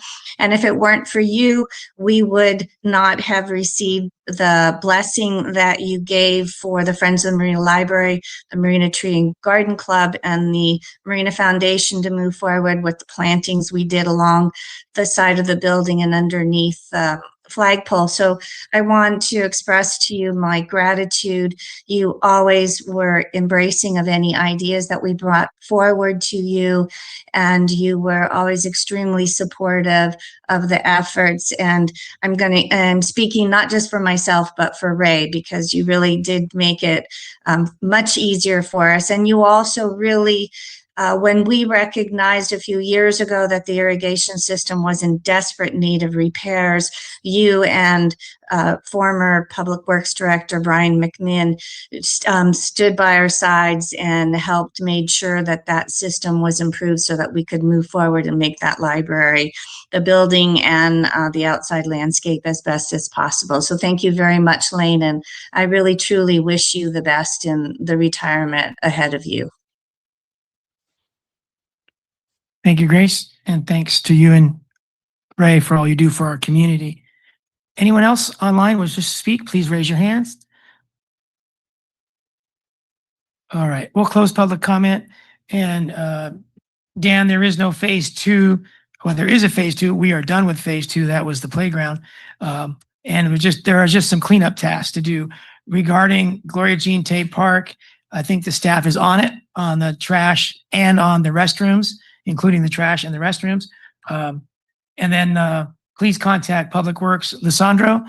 He is in charge of our landscape and lighting district projects. So please come to Public Works and talk to Lissandro to talk about the do's and don'ts since the district has been dissolved.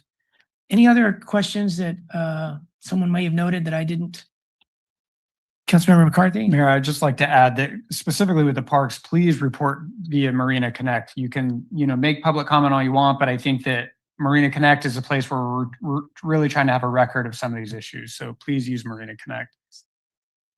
All right. So we're going to move on now to our consent agenda. Council members, do you have any questions or brief comments or wish to pull anything? Councilmember McCarthy? Thank you, Mayor. A couple quick comments on 10F10. Just congratulations to Courtney Lindberg. This passes tonight as being our interim city manager. I think it's a really exciting opportunity for her, even though we're scheduled to appoint a new city manager later tonight as well. I'm just congratulations, and I know you'll do great. 10K1 is the Preston Park item, and I just kind of had some questions. I thought that those fires that occurred were going to be covered under some kind of insurance, and then in this item, it looks like maybe that's not the case. Is that for Lane or Renee? Lane? Yeah, those are already being addressed.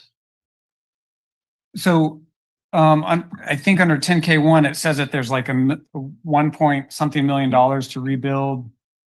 Did I miss that or see it wrong? I think the question is whether it was covered by insurance, Lane. Yeah, yes, it is all covered by insurance.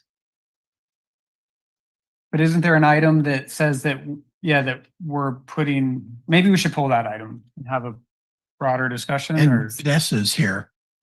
And so she. If it's a brief answer, Vanessa, come on up. If you think we want more discussion, we'll have that later. And thanks for being here, Vanessa. Thank you all.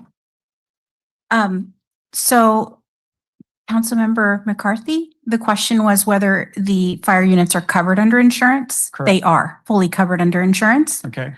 We are absolutely at the cusp of beginning the project. So it should be started and finished probably within the next 4 to 6 months. And it is in the budget, but it's offset by the insurance. Got it. So Okay. Thank you. Anything more, Brian? That's it from me. Thank you, Mayor. All right. I'll motion that we approve the consent agenda. Second. Any comments before we go to a vote? All in favor, please say aye. Aye. All right. Thank you to all the staff involved with all of these many items on our consent agenda. It takes a lot of time to write the staff reports. It takes a lot more time to do the projects, and everything seems to be moving well. Thanks to the staff, everyone is helping you. Thank you, Lane, for all those items. And welcome, Courtney, to being our acting city manager starting tonight. Starting the 17th. Starting 17th. Starting the 17th. Sorry. All right. You get to go on vacation until then. All right. All right. So we're going to go to a couple of hearings. The first of which is really important. It regards our user utility tax. Who'd like to lead us through that? City Attorney Renee Ortega. Yeah, so I will introduce my partner who you've heard from, Robert Perlmutter. Pearl. Thanks, Renee. And if we could have the slide deck put up.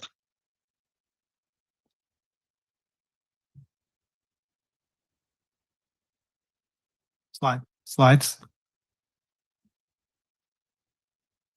I'm gonna, just while that's getting set up, I'm gonna walk you through. This is a lot of information that will be very familiar about how we got here, and then discuss the item that's on for today. But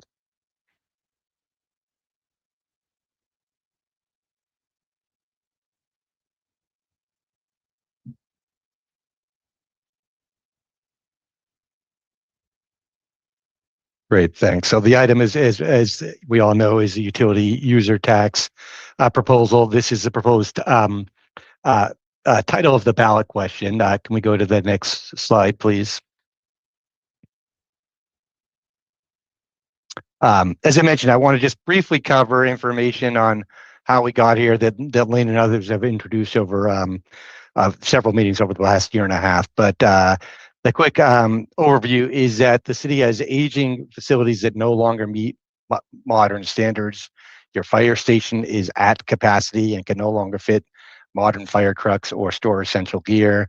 The police headquarters is likely maxed out. There's no capacity to add officers, no private space for crime victims, or consistent backup power, and too few lockers.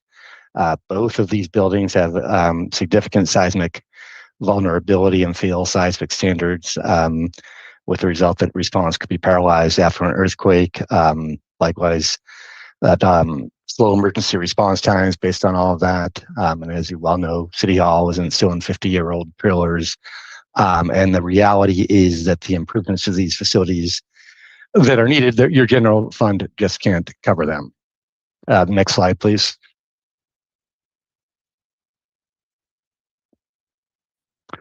So as you know, your city facilities citizen advisory committee looked extensively into the issue of the status of city facilities and how to fund their improvements. They unanimously agreed that replacement for several of these buildings is needed, and also unanimously recommended a utilities user tax as a logical, locally controlled revenue source to fund these improvements. Amongst the issues they looked into, Marina right now is the only city along the Monterey coastline without a UUT. All of your sister cities within the county have one, and it's one of the few remaining options available to fund essential services like this. As a local tax, it would, if this is put on the ballot and approved by the voters, it would remain locally controlled. Every dollar would stay in Marina and could only be used to fund local services and priorities. It provides it helps stabilize your city finances and offsets changing consumer and shopping patterns in terms of the different types of services that are covered. And I want to be clear from the outset, this would be a general tax, so the funding would be available to fund any general municipal services, and that includes the core services that are at the heart of what the city does, including 9/11 response times, law enforcement, streets, parks, senior and youth programs, and libraries. Next slide, please. So the proposal, based on the direction and feedback from the council at the last several meetings, including your June 16th meeting is that the tax would be at a standard rate of 7% for all covered utilities. That's water, gas, electric, telecom, and mobile and video. So that's the standard rate in all covered utilities, with a reduced rate, half of that of 3.5% for eligible lower income households. The key features there on the side, as I mentioned, are this is a general tax, so the revenue does go into the general fund. The reduced rate of 3.5%, this was the direction from the council, would apply to people who are enrolled in the PG&E care program for lower income households, and for seniors that are 65 plus who are at or below 80% of the county AMI. And we've got some figures on that in the next slide. This, as proposed and based on the input, was, I'm sorry, the last two items were that there's no sunset in this measure until the vote, it would continue until the voters end it. And there are this built-in accountability with annual independent audits and public disclosure of findings. Here's some, this slide is the projected UUT revenue, that's annual revenue generated by the tax in millions. And the percent in the top chart, you can see is about 3.83 million total in annual projected revenue, 2.86 from residents, and the balance from commercial and industrial users. And then you have by the percentage basis, basically 75% of the revenue would come from residents. You've got the estimated monthly cost of the UT per household. For the households eligible for the reduced rate, it'd be about $15.70 a month. And for all other households at the 7% rate, it'd be $36.60. That's per month. This is expected to generate a total annual revenue of $3.83 million, and then that money could be used for lease revenue bonds and the preliminary projected bond capacity based on your financial consultancy is $58 million. Next slide, please. As I mentioned, there's a reduced rate or relief for low-income and senior households of a 50% reduction for people either enrolled in the PG&E care program or the qualifying senior households at or below 80% of Monterey County area median income. And then you have the dollar amounts there on the other side. At roughly 37% of Marina households are estimated to be eligible for the reduced rate. People would have to apply for the reduced rate through a third party administrator that the city staff recommends the city use for the tax, but if they apply and meet the criteria, they'd be eligible for it. Next slide, please. So this is the proposed ballot question. This is what the voters would see on their ballot. It's got the wording for the measure.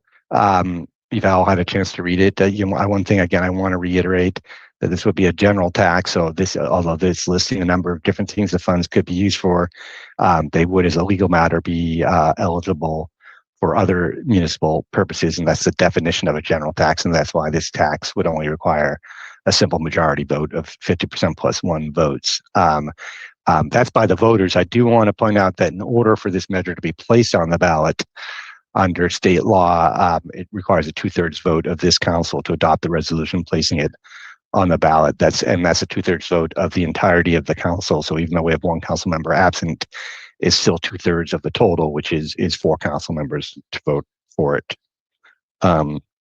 I did want to go to, before we go to the final slide, which is sort of the process from here, there are a couple of different additional questions in response to the staff report that Renee asked me to answer. So Renee, would you like me to go ahead and address those at this time? Sure. Okay. Sure. The first was, and I believe this came from a council member who noted that the proposed ballot question uses the word paramedics on that first line there to ensure firefighters, paramedics, police officers, et cetera. The city apparently employs EMTs, but not paramedics. And so the suggestion was made, should this wording be changed?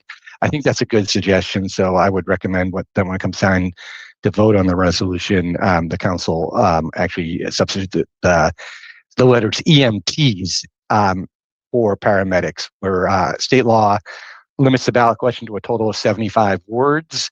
And we're at exactly 75 words right now. So if we were to replace the word paramedics, it would be with the abbreviation or acronym for EMTs, and that would count just as one word under the word counting rules of the elections code. The second question was, would it be possible to lower the rate of 7% or end the tax once sufficient revenue is collected to pay for the needed public facilities? And the short answer is that yes, the ordinance as proposed expressly allows the council to reduce the rate or create additional exemptions at any point due to economic conditions or because you no longer need the revenue or at any other point the council under the ordinance as proposed would have the power to reduce that either permanently or for a period of time. It could later on raise the increase the amount up to the amount authorized by the voters, but it could not increase it over that amount. Related to that, and that's one of the reasons why the staff is not, there was a question about another way of getting at that way of reducing the rates in the future was to include a sunset provision. Staff is not recommending a sunset provision. The council would always have the ability to lower the rate, and obviously, and the voters could always propose to terminate it as well. So the third question was, should the council also place an advisory on the measure on the ballot to seek voter input on how the funds generated by this revenue should be spent? That is something that was discussed at past council meetings. That was actually, that question was polled during the polling and during the public outreach. And as a result of that public outreach, staff does not recommend having a companion advisory measure for a couple of reasons. And one is that past experience in other cities has showed that advisory measures combined with a straight tax measure can actually be more confusing to the voters because it's unclear whether there are one or two taxes being proposed. The second is an advisory measure is just that. It's not binding. It would have to be very clear that it has no direct or binding impact on the council or on how the money could be used. And the third is that the polling that the city did do showed that the voters had an indicated, or the people who were polled had a strong indication of how the money should be used, and that they expressed that through the public outreach and the CAC process. But that it turned out that that an advisory measure wasn't deemed to be either necessary or helpful, and in fact, there's as many people found it not helpful as helpful, and so ultimately that led to the staff recommendation not to advise it, and not to recommend to do an advisory measure along with this. And then the final question was sort of a technical one regarding someone read the ordinance very carefully about adding a definition of the term day. Right now, the proposed ordinance defines the term month. There's a lot of details that go into the implementation of a tax like this because there's so many different things covered, and the word day actually appears 31 different times in the ordinance, and the suggestion was to make clear that day means a calendar day. I think that's a good suggestion. That was not in the different ordinances we looked at to use as a model for this, but I nonetheless think it's a good suggestion. And my recommendation that would be that a definition be added as follows: that day shall mean a calendar day, so not a working day or a holiday, but day shall mean any calendar day. It shall mean a calendar day except where expressly specified otherwise, because there are a couple of places in the ordinance right now where it talks about what happens if a day includes a holiday or a non-business day. So again, to add a definition that is days shall mean a calendar day except where expressly specified otherwise. And with that, I'll go to the final two slides. Next slide, please. This is just the timeline. I think we showed this last week. We're recommending that today the council adopt the resolution to place the measure on the ballot. Again, that would take 4 affirmative votes if the council members, if for any reason the council does not do that today. The last possible day under state law to place a measure on this November ballot is August 7th. So you would have until then to do so, and I believe you have at least one more regularly scheduled council member meeting before August 7th. The next 2 dates are the due dates that the County Registrar of Voters has set up for primary and rebuttal arguments to be submitted. If you adopt the resolution, it would confirm that those are in fact the dates. And then November 3rd is the date of the election. So next slide, please. So the final question is the staff recommendation is that you adopt the resolution to propose the utility user taxes described to the voters on November 3rd. There, in addition to the one change to the ballot question and the one change to add a definition to the ordinance, the one additional item that the council will need to specify if it so chooses is in the resolution right now, as you may recall from the last the bond measure you did, the council has the option of authorizing either the entire council or one or more of your members to sign the argument in favor of this. What you did for the bond measure and what we recommend is if the council decides to go forward with this is to authorize up to 2 members of the council to prepare the ballot argument. And so you'd need to select those 2 council members and their names will go in the resolution. They could prepare the argument. The reason why we recommend limiting it to 2 is so they can talk to each other without violating the Brown Act, and then they can invite up to 3 other members, individuals, non-council members. I shouldn't say members. 3 other individuals, such as the police or fire chief or other respected community leaders, to sign on to the ballot argument. And that concludes my presentation. Thank you very much, Pearl. Okay, let's go to public comment.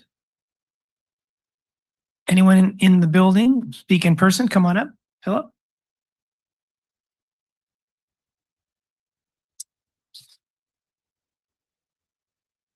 Good evening, Mayor and council members. My name is Philip Talubin. I actually support replacing our aging police station, fire station, and city hall. However, I believe these projects should be phased responsibly and that taxpayers deserve complete transparency before being asked to approve the utility tax. Related to that, I have essentially 4 questions that are going to hit transparency and accountability, because I think those are the 2 critical issues in getting this resolution or getting this passed by the voters. The first one is with respect to general tax versus special tax. The Marina utility tax presentation discussed at the last regular meeting repeatedly stated that the utility user tax is being proposed to finance approximately 50 million of police, fire, and city hall facilities. Yet the city's proposing a general tax requiring only a majority vote because the revenues are legally unrestricted. My question to the council is, has the city's independent bond counsel issued a written legal opinion concluding that the proposed utility tax qualifies as a general tax under Proposition 218? If so, will that opinion be released to the public before voters are asked to decide on this measure? The second one deals with accountability. If the utility tax is intended to finance these facilities, why is the tax not legally restricted to those projects? As it was stated, this money can be used for anything, and future city councils could legally spend these revenues for other governmental purposes, in addition to the utility tax that has no sunset date. So my question is, what assurances do voters have that these revenues will continue to be used for the new proposed facilities? The next one is regarding transparency. It's the total cost to taxpayers. The Marina utility tax presentation estimates annual revenue and bond capacity, but it does not tell taxpayers the total cost of borrowing.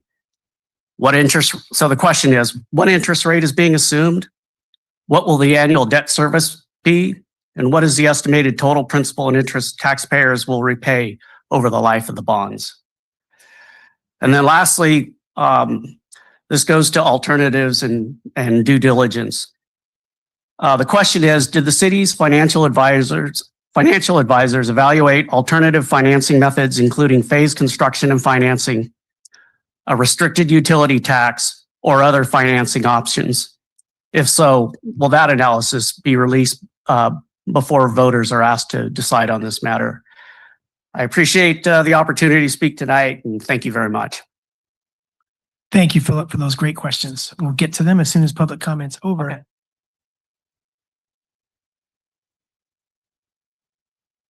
I'm Dave Morehouse, and I'm going to talk to you about this utility tax. Since we're talking about vision, I wanted to bring it up that I moved about 6 years ago to Marina from Brentwood, California and Northern California. And they were in sort of the same mode of expanding and homes and commercial buildings and stuff. And during that period of time, they dealt with the contractors and stuff, and they developed a plan where the contractors and developers paid for a brand new school, paid for a brand new firehouse, not putting it on the taxpayers' back, but actually having a vision that this city was going to grow, and they had the developers become part of it, the problem, to develop part of the solution to the problem, instead of going to the taxpayers and putting it on their back, which seems to be the way that like California loves to work. But, you know, I think that moving forward, the vision should be, these people are coming in to be part of the community. They need to be part of the community and helping develop what we need as far as upgrades to the police station, to the fire department, et cetera, instead of always sticking it on the taxpayers. So I think that, you know, even though the vision has been good for Marina, I think it's slipped where it could have been even better. And moving forward, I'd like to see that, you know, instead of, I feel like Marina's just so happy that somebody comes to develop here and, oh, here you go. And, you know, and just, they're putting something in the Marina and everybody's happy, but it's not helping the situation when it comes to our police and our fire department. So that's basically what I wanted to say. I think it's, you know, moving forward, I think we need to look at that. Thank you. Thank you very much, Dave. Thanks for being here tonight.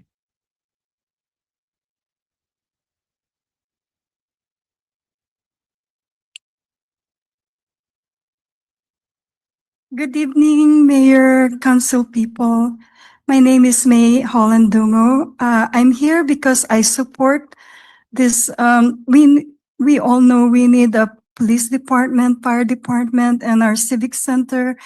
I mean, our city is growing and we need to grow with it too. And the longer we wait to build, the more expensive it's going to be. And I know you all doing a tremendous job improving our city, but this is for the whole city to work together and make it happen. I hope that you will vote to build our city and for our now and for our future generation as well. Thank you. Can I just thank Lane Long? That's what I came in here for. Thank you so much for the hard work that you did. And I know I'm not a part of the whole team, but I appreciate you very much. Thank you so much. Thank you very much, May.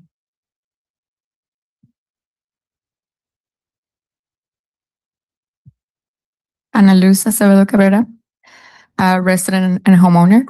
I also actually agree with the gentleman here about the concern I have in regards to adding more taxes to taxpayers. There's already a lot of taxes that we always have to pay. So I would also question if there are other alternative ways that you guys can get the funding for this expansion that doesn't require raising more taxes. And also in particular, the order of priority of these infrastructure projects in terms of what is the highest need, followed by what goes after that, just because there's a lot of competing priorities. So the question becomes, which ones are the ones that you have the biggest need at this moment in time versus what is something that you can delay down the path? Not saying that, the structures could look a little bit better, but they are still standing like City Hall. So the question becomes, what is really the biggest risk in terms of what needs to be fixed ASAP and what needs to be made bigger. So I would question that just because, again, it's not fair to the taxpayers to be adding more onto them. So what can be done alternatively would be the question. And yeah, I also agree about the development projects. There's so many development projects, but at the same time, like, how is that factoring into where the money goes to address the bigger developments for the city, so that it doesn't have to come from the taxpayers? Thank you. Thank you very much, Ana Luz. Anyone else in public want to speak? All right, we're going to go online to Zoom user. Go ahead, Zoom user.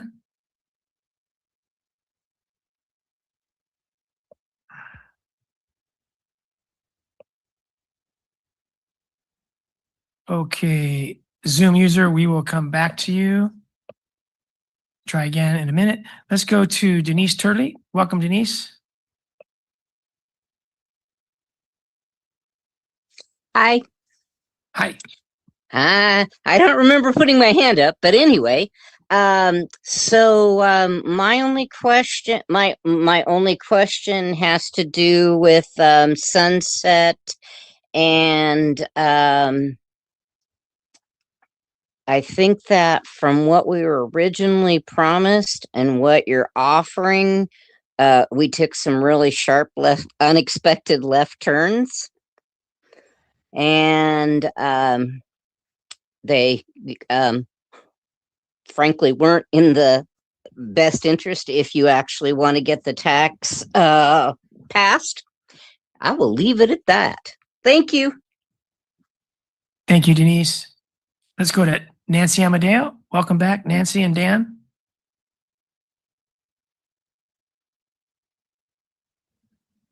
Can you hear me? Yes, Dan, welcome. Ray, it's still me. She's still on another meeting. I'm concerned about perception management in order to get the UTT passed.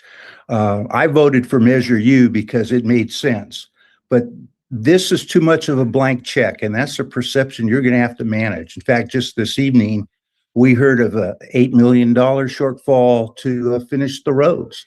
And by law, if I'm understanding the attorney correctly, you guys could just use $8 million of that tax to pay for the roads. It's got nothing to do with public facilities. So, and I agree with the speaker who said, how do you guarantee that's where the money's going to go?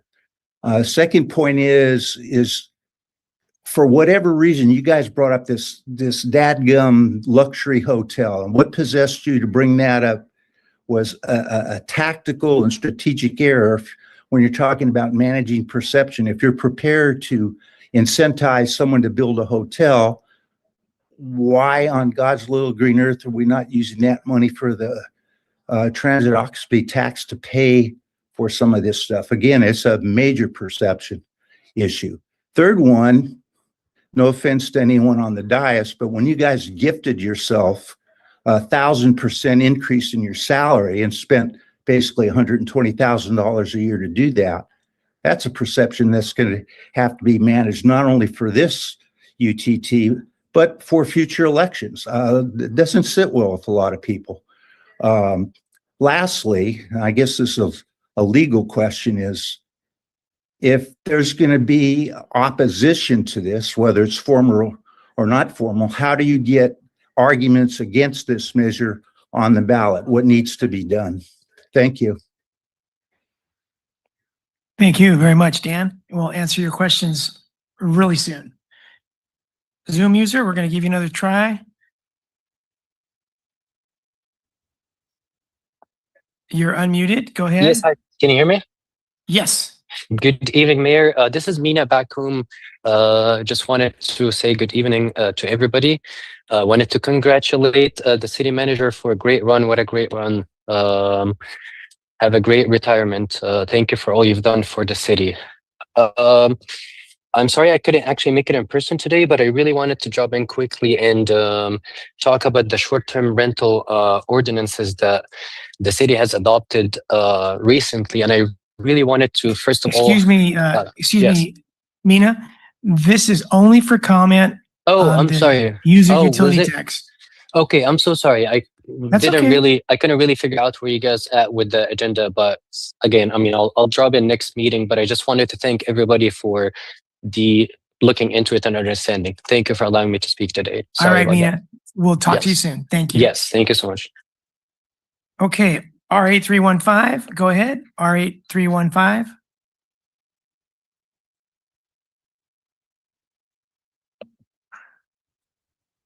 Hello. Yes, hello. Hi, this is Rebecca McAllen. Hi, Rebecca.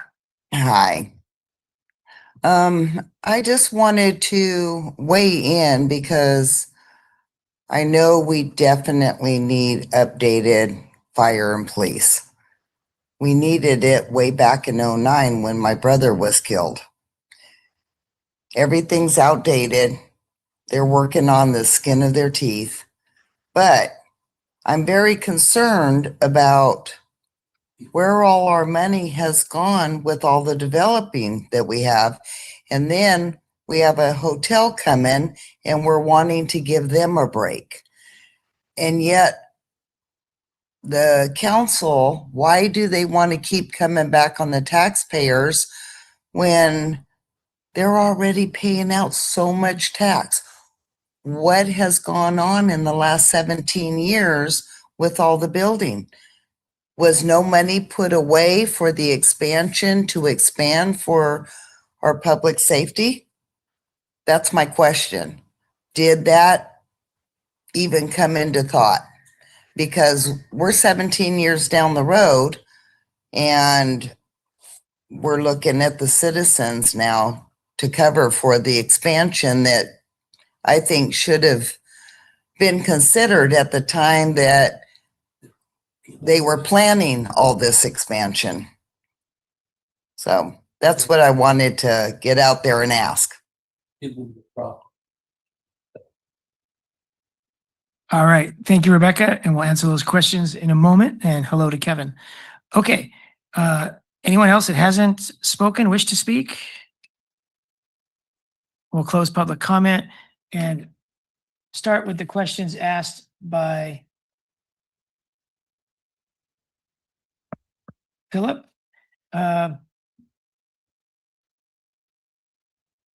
Has Prop 218 compliance been met with the language proposed in the ballot measure before us?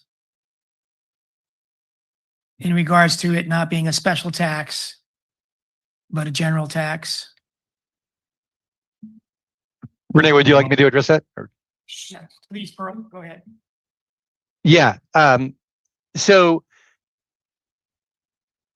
let me address it as follows. So this tax, as proposed by its terms, is a general tax. It can be there's no doubt about this. It's a standard we phrase general tax question, and that's why I pointed out that it's a definition of a general tax is that it can be under Prop 218 and a whole bunch of other propositions in case law can be used for any general purposes. So the tax as proposed is a general tax. It is, in our view, clearly lawful. The technique of that I understand your financial consultants have looked into of using lease revenue bonds funded by your general tax or other sources of revenues is one that the courts have repeatedly upheld. Whether or not your bond counsel has provided an opinion on that issue, I don't know. Perhaps Renee or Lane can address that, but this technique is well established and recognized by the courts. Right. Philip's next question is, why isn't this ballot measure legally restricted to be used on these three buildings? Since we're talking about the priority of these three buildings so much. I think that's what he meant. And who'd like to answer that? City Attorney, Renee? Yeah, Pearl, I mean, this is essentially another version of the same question that was answered. I mean, this is a general tax. If it's restricted for any reason, then we would be talking about a special tax. Okay. Moving down this line of thinking, what assurances do voters have that it's these three buildings that are going to be funded should the UUT pass by that revenue? I can take first thing of that. One of the things that would encourage everyone is to go to our website We have a lot of information and some of the questions you've been asking. This has been a discussion with our community for over 3-4 years now. There's so many public meetings, so many presentations, just so much information. But one of the things that I would suggest is we have these walkthrough of our city facilities. We do them on Thursday, the third Thursday. We've had 5 or 6 of those now. And everyone that does that walkthrough, they come back and they say, I had no idea. I am appalled at the condition of our buildings. I had no idea how awful it is. I had no idea of the conditions that our police and our firefighters work. So the first thing I suggest is come to that tour. If you can't do it on an evening, call ahead of time and we'll do a special tour. You walk through and you see the city hall and you walk through the police and fire station, you will understand the real issue here. And so if your question is on city priorities, how can you have the trust that it will be spent to that? Well, you just heard a presentation on our roads. We're in great shape on the finances of our roads. We have amazing parks getting in. We have made significant improvements in our budget here. The major problem that we have is our police and fire and our city hall facilities. We did a bond. We don't have 50 million to spend anywhere else. That is our priority. But that is the challenge of having a general bond versus a specific bond. And we could definitely do a specific bond, but the threshold goes up to 66 2/3. And the state and all our advisors tell us very clearly that's almost an impossible threshold. The state changed all of its bonds to 55% because they couldn't pass anything. School districts, they did the same thing. They lowered their threshold to 55% because they just couldn't pass them. And so we would love to do a specific bond, but we know the greatest need is to get these facilities built. It is a critical point in the life safety of our citizens. And so we're trying to do the measure that will give us the best chance that we can get it passed. When you look at those slides, walk through facilities, I would question where and why would our city council allocate those funds anywhere else. I think that to answer the most part of that question. He had a bunch of other ones. Next one was, what's the total cost, including interest rates, well, debt service? What is the interest rate over the life of the bond? So total cost over the life of the bond, including debt service, and what's the interest rate that we're expecting? Yeah, we've not determined any of that right now. If and when the measure gets passed, then we'll really go into high gear on designing the facilities, selecting the sites, because we will not go out to issue a bond right away. Because what you don't want is issue a bond, then have the money just sitting there. And so we've got a lot of preparatory work to do. Once we've done that preparatory work and we're ready to go, then we'll issue the bond. We're probably 2 years out from issuing a bond. And we also look at timing with interest rates, and that plays a part in our decisions there. So we don't have any of that information now. That'll be a couple of years out. A couple folks, Annalise and Philip, have asked, have we looked thoroughly into alternative financing mechanisms to consider options besides the user utility tax? Yes, we have. As a community, we've looked at every tax option that we have, and this is what is suggested. And the thing about the utility user tax is almost all your communities in Monterey County have that tax. They depend on that tax for their quality of life. Marina used to have that tax, and then the voters in the early 2000s discontinued that. And you look at that same point in time when our infrastructure and things started decaying. And so it's something that is widely used around in our areas and certainly across California. All right, thank you. Annalise asked, what are our priorities have we looked at the priorities and what are they in regards to this UUT proposed measure? I think the number one priority is it really is the safety of our community. That's what we're talking about. We talk about life safety in an emergency, getting your fire and emergency medical response to your home within 5 minutes. In certain parts of the areas, it's not going to be there. As the years go on, it's going to get worse and worse. So the measure really is all about life safety for our community members. That's the top priority. I think the second priority is the working conditions of our employees. Our employees, this is their life. They spend a good part of their life here in these city facilities. And again, I say, go through that tour, and you'll come out and you'll say, these are horrible facilities for employees to work in. Dan and Rebecca kind of hypothetically asked this question, why is a hotel going to get a break, and why are we even dealing with a new hotel when at the same time we're asking voters to pass a UUT tax measure? I think Marina has done a very good job in a long time of leveraging revenues to maximize their benefit to the community. And they've done it in a lot of things, from the Dunes development to Sea Haven development to Marina to the Marina Station development. You have to leveraging revenues is a way that companies, organizations, and cities move forward. And so with the luxury hotel, the city is not interested.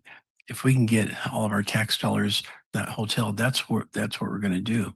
But what we're interested in is getting that luxury hotel built. And we have our tax experts, our finance experts working on that. And if the cost to build the hotel and the operating cost and the debt service and everything goes with the construction, if that pencils out that's not able to get built, then the hotel doesn't get built. And then we're out of a huge revenue source. And so we aren't given any money. We're far away from that. But that's what we're looking at. So it's not giving away money. It is maximizing, leveraging facilities, leveraging a hotel coming in for our future. We get revenues like this. That's how we're going to add more police officers, more firefighters. One of the questions asked was, what have we been doing with those monies in the past? And we've added on a second fire company.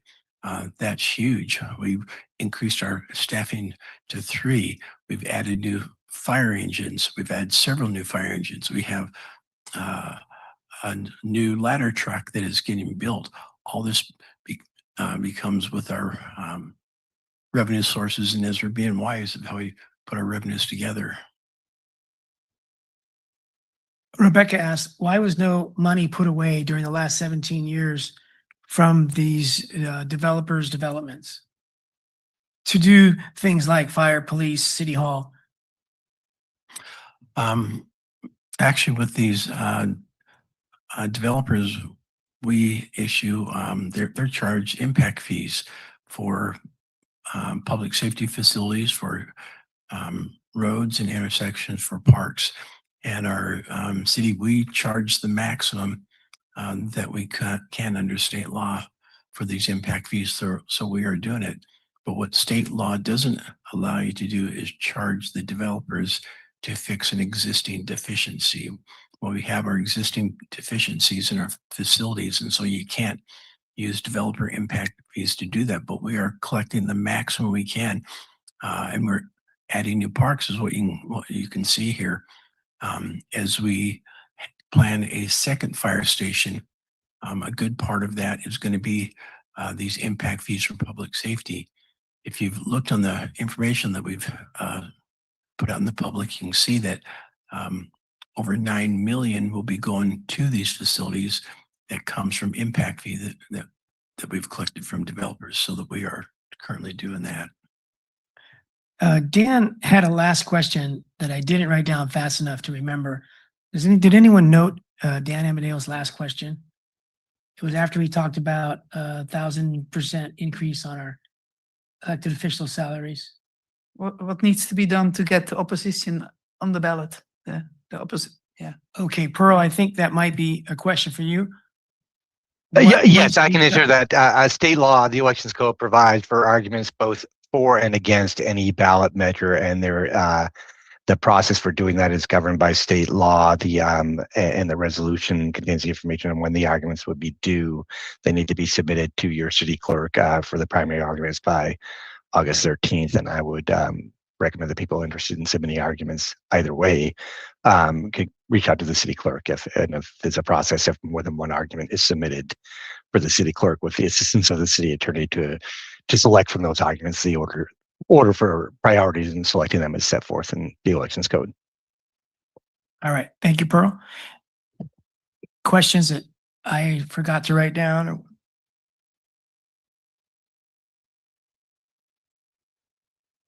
All right, let's go to Councilmember McCarthy.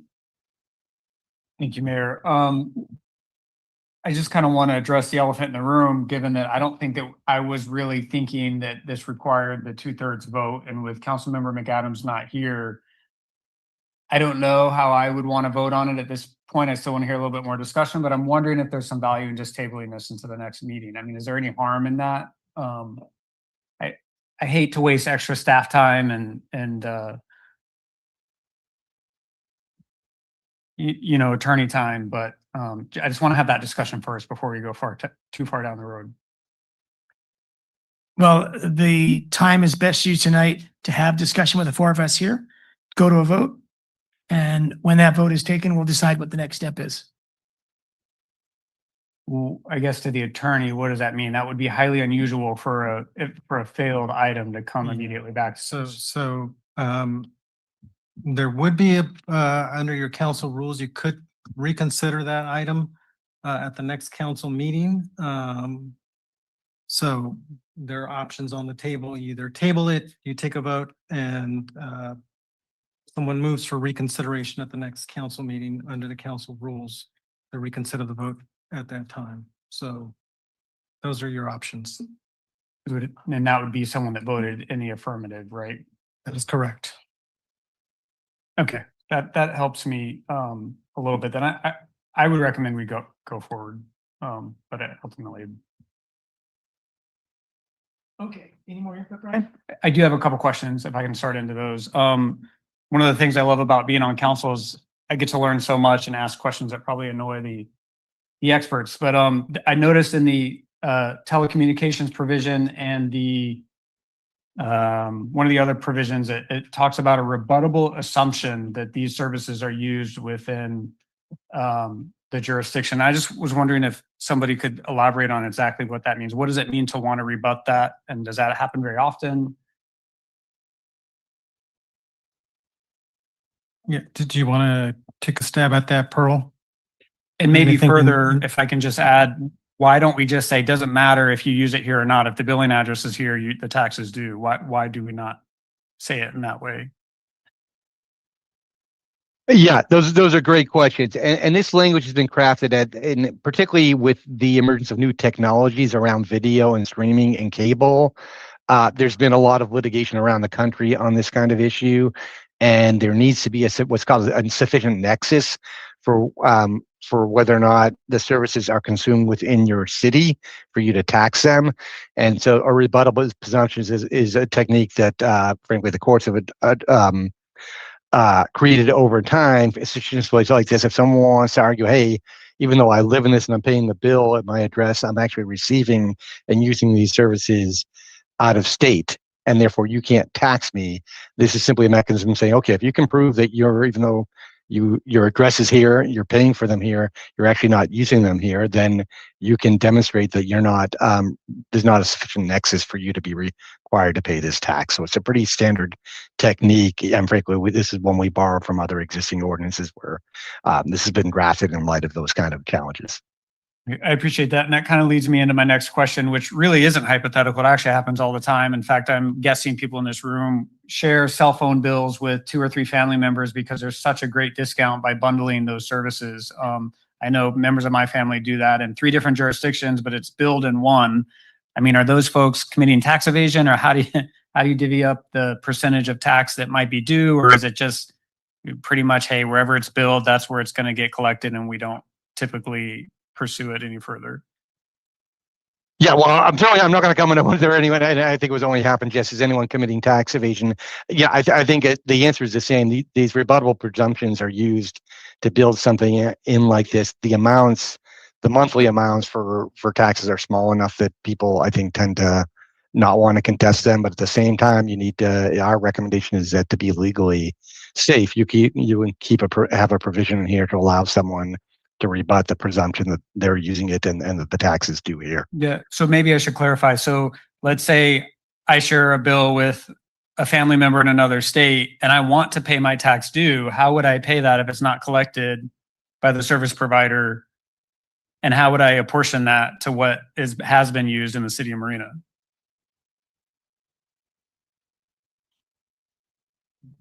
So my understanding is that it would be collected, and correct me if I'm wrong, Pearl, it's collected by the provider and then it's turned over to the city. So I'm not sure how you would work with the provider to divide that up.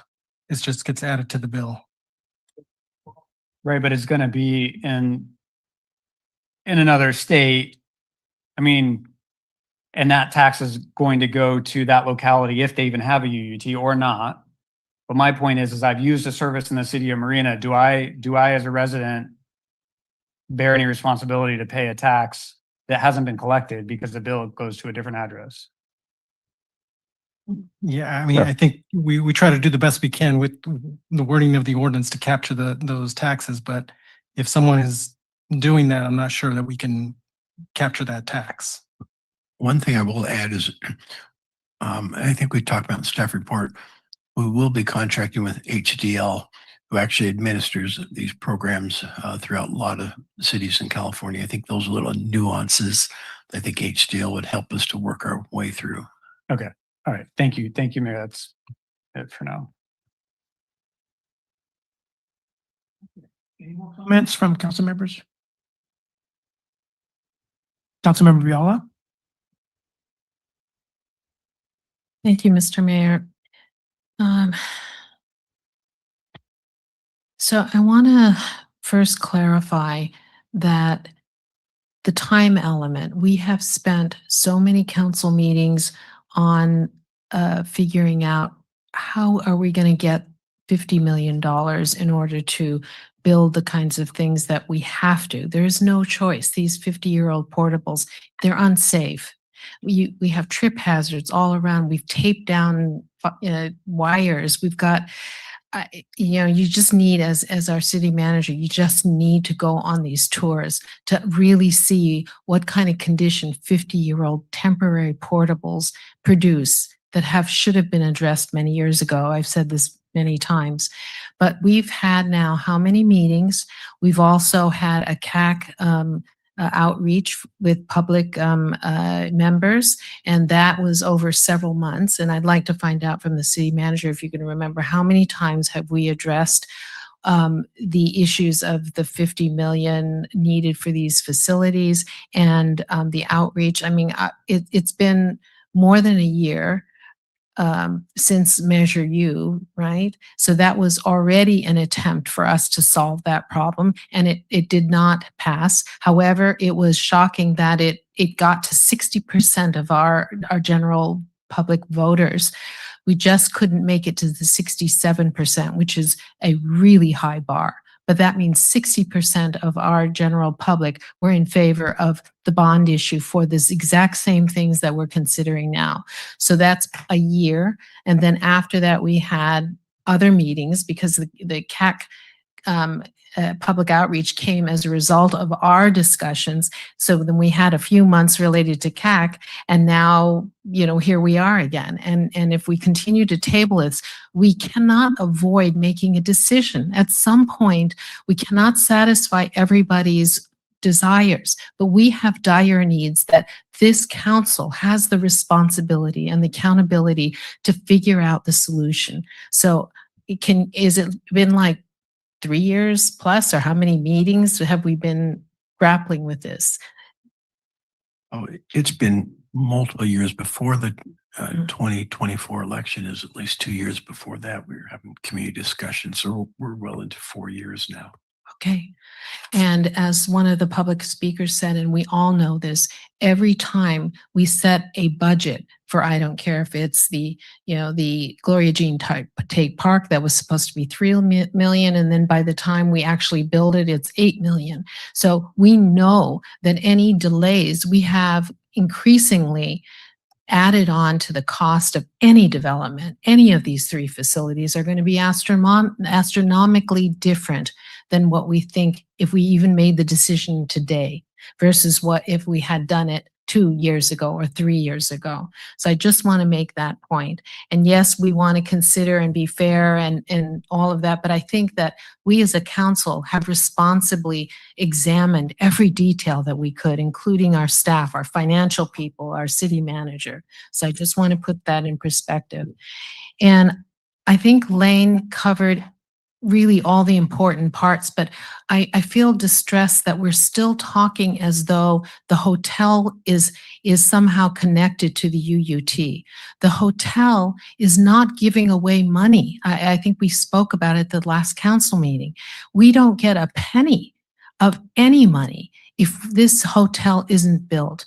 And when it's built, then we engage in a sharing of the taxes. That's essentially the incentive. Okay, so it is not to be confused with getting 50 million for, in a UUT for construction of these 3 facilities, if that's what we intend to spend it on, which we do, but they are totally different.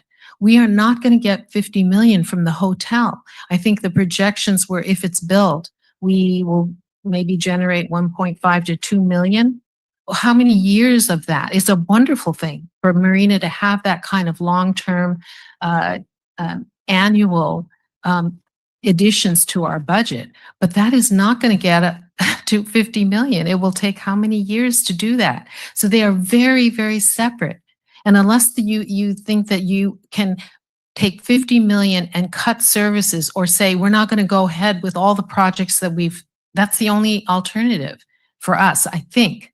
We just simply can't. In other jurisdictions, they don't get these huge projects of rebuilding their city centers unless they go to a bond measure, unless they go to this kind of tax. There's no way we could save enough money. Even with a gorgeous luxury hotel, we're only going to be getting 2 million for the next 5-10 years. But that's wonderful. That's 1.5 million, 2 million that we never had before. So we need that to continue to build all the things that Marina residents want us to be handling at this point. So please don't conflate the 2 things. They are completely separate. The hotel revenue is completely separate from the UUT and what that's for. So I just want to make that really clear again. Thank you, Mr. Mayor. Thank you, Kathy. Let's go to Mayor Pro Tem Vischer. Thank you, Mr. Mayor. And thank you for this presentation, Pearl, and for having answered all those detailed questions. For me, it's important to know that, yes, future councils could lower the rate to 0 if finances allow that, So that's a way of ending this. If in the far future, probably future council members will decide that. So that's kind of a sunset option. And also it was important for me to hear again that an advisory ballot will be confusing, it's not binding, and it would not be helpful. Because I know people have been asking, why not an advisory measure on the ballot as well? And I echo everything that Councilmember Biala said, so I will not repeat that. The development impact fees, I don't think people know that for each new home that gets built in Marina, I don't know what the total is at this moment. I know it was years ago, it was $65,000 roughly. It also goes to the school district.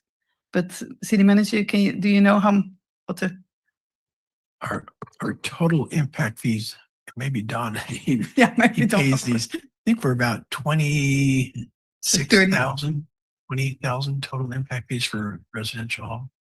More, eh? Yeah. That 26,000 was close to the FORA fee, but the That's developer more. impact fee is closer to $80,000 per home.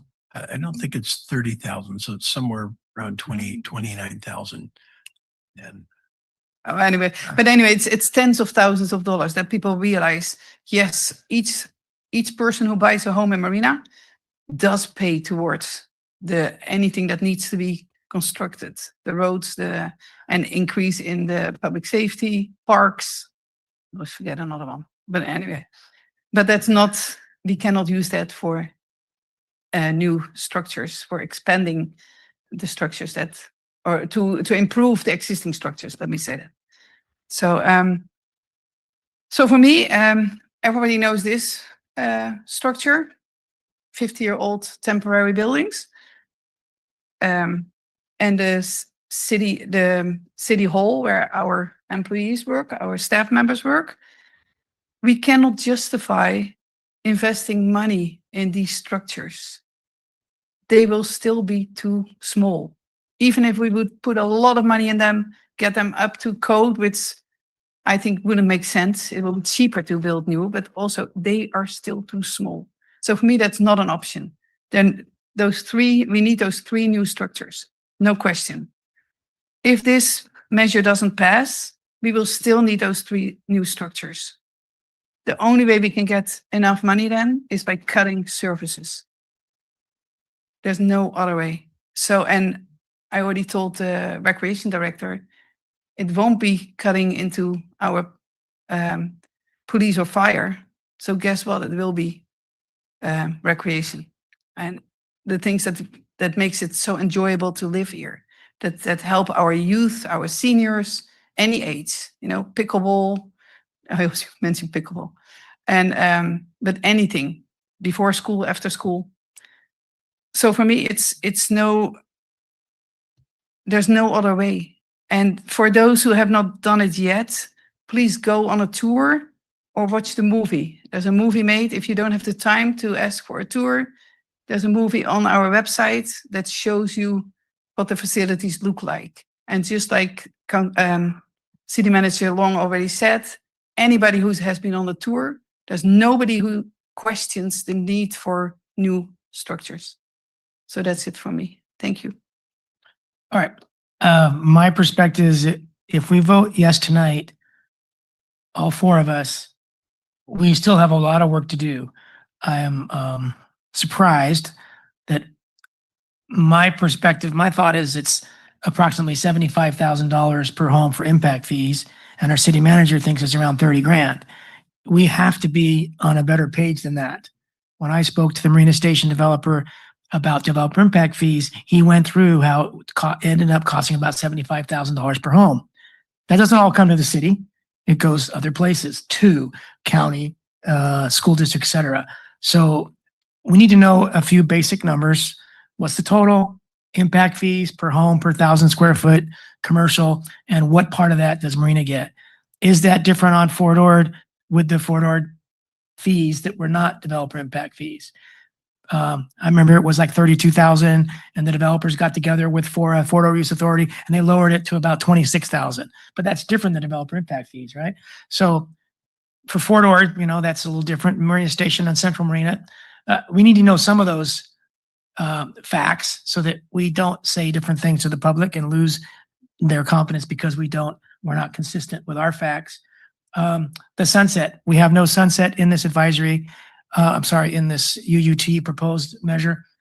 My question to Pearl is how much trouble is it to add a 30-year sunset? If that's a good direction for the council, we could do that. Is it a lot of work? I don't. I'm sorry? No, it's not a lot of work to add. I mean, the simple task of adding that to the measure is not a lot of work. Okay.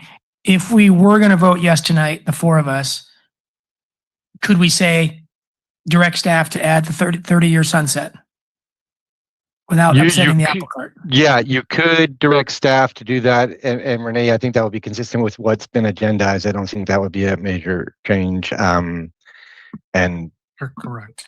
and the council also you have until the 83rd day before the election to modify this resolution. So you could also, if you did, if you had another meeting, the elections code uses the days before the election.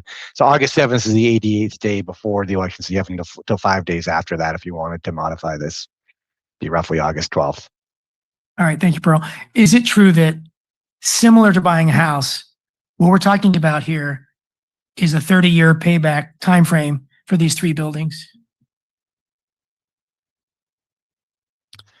Yes, as we've talked with our financial advisor, that's what they've recommended is a 30-year type bond. Okay, so if we're expecting to go to 30-year bonds to pay for these 3 buildings,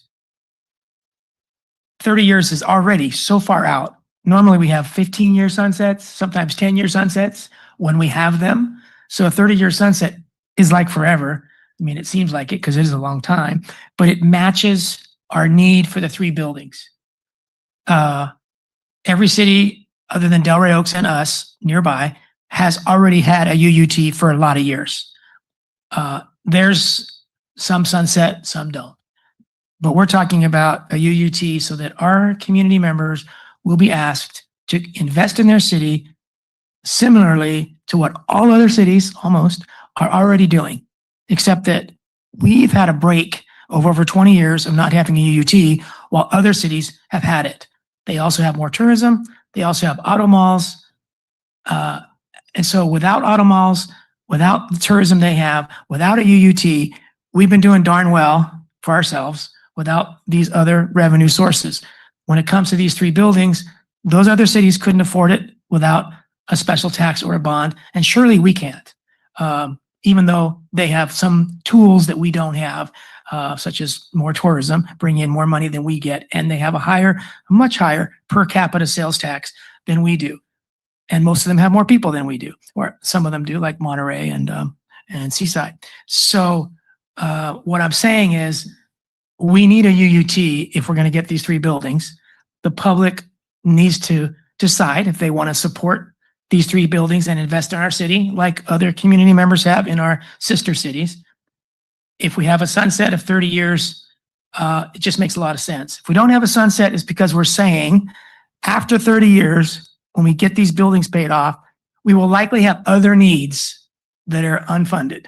And that might be true. But I think a sunset would be smart. We've kind of raised the bar in the price of this project. We were talking to the Citizens Advisory Committee as far as staff that it was going to be a $69 million cost for 3 buildings, 19 of which we have in hand, 50 million of which we need from this UUT or some other new source. And so the Citizens Advisory Committee said thumbs up to a 7% UUT to raise $50 million. At our last meeting, we were discussing how that cost is probably going to go up 10 million. So instead of being 69 million, it's probably going to be about 79, 80 million. And so we adjusted our UUT language to give a 50% break to low income. That's 34% of the people are going to get it. 34% of the people are going to get a 50% break on the 7%. That makes 3.5%. So that instead of raising 50 million, we could raise 58, 59 million. And so I want to ask if that's true. And if it is true, we better get out to the public real quick some hard numbers showing that it's true. So my first question is, what's the total cost of this project? And was it at one time 69 million? And is it likely to go up 10 million? Yes, the original cost was 69 million. As time has gone on, and we know that if the measure is approved in November, then you still have to go through the site selection process, then designing all your facilities, getting the construction drawings. And so by the time you put the shovel in the ground, you are probably a couple of years out. And so we know over that period of time, inflation is going to go up, and we've checked with the architects on inflation prices, and we can assume a growth of $8 to $10 million for all these projects. And so, fortunately, with the Citizens Advisory Committee recommended, they said 7% because they want to be sure that all three buildings got funded: police, fire, and city hall. And they knew there'd be some cost fluctuations, and that these were just estimates, and that's why they said we want a 7% so we can ensure that all facilities got built. All right, my last question for the 5 minutes. I haven't read the Citizens Advisory Report for a few weeks, but I think it said peg the UUT to whatever it would take to raise the 50 million. Is that true? Like 7% if that's what's needed for 50 million? No, their focus was they wanted the 7% to ensure that all three facilities got built. Okay. I thought they were told by staff 50 million, and I think that was in the advisory report, but I'll look it up later. Yeah, it was at that point in time. It was talked at $50 million. That's what it was at that point in time. Okay, so they pegged 7% as needed, according to our financial experts, to raise $50 million.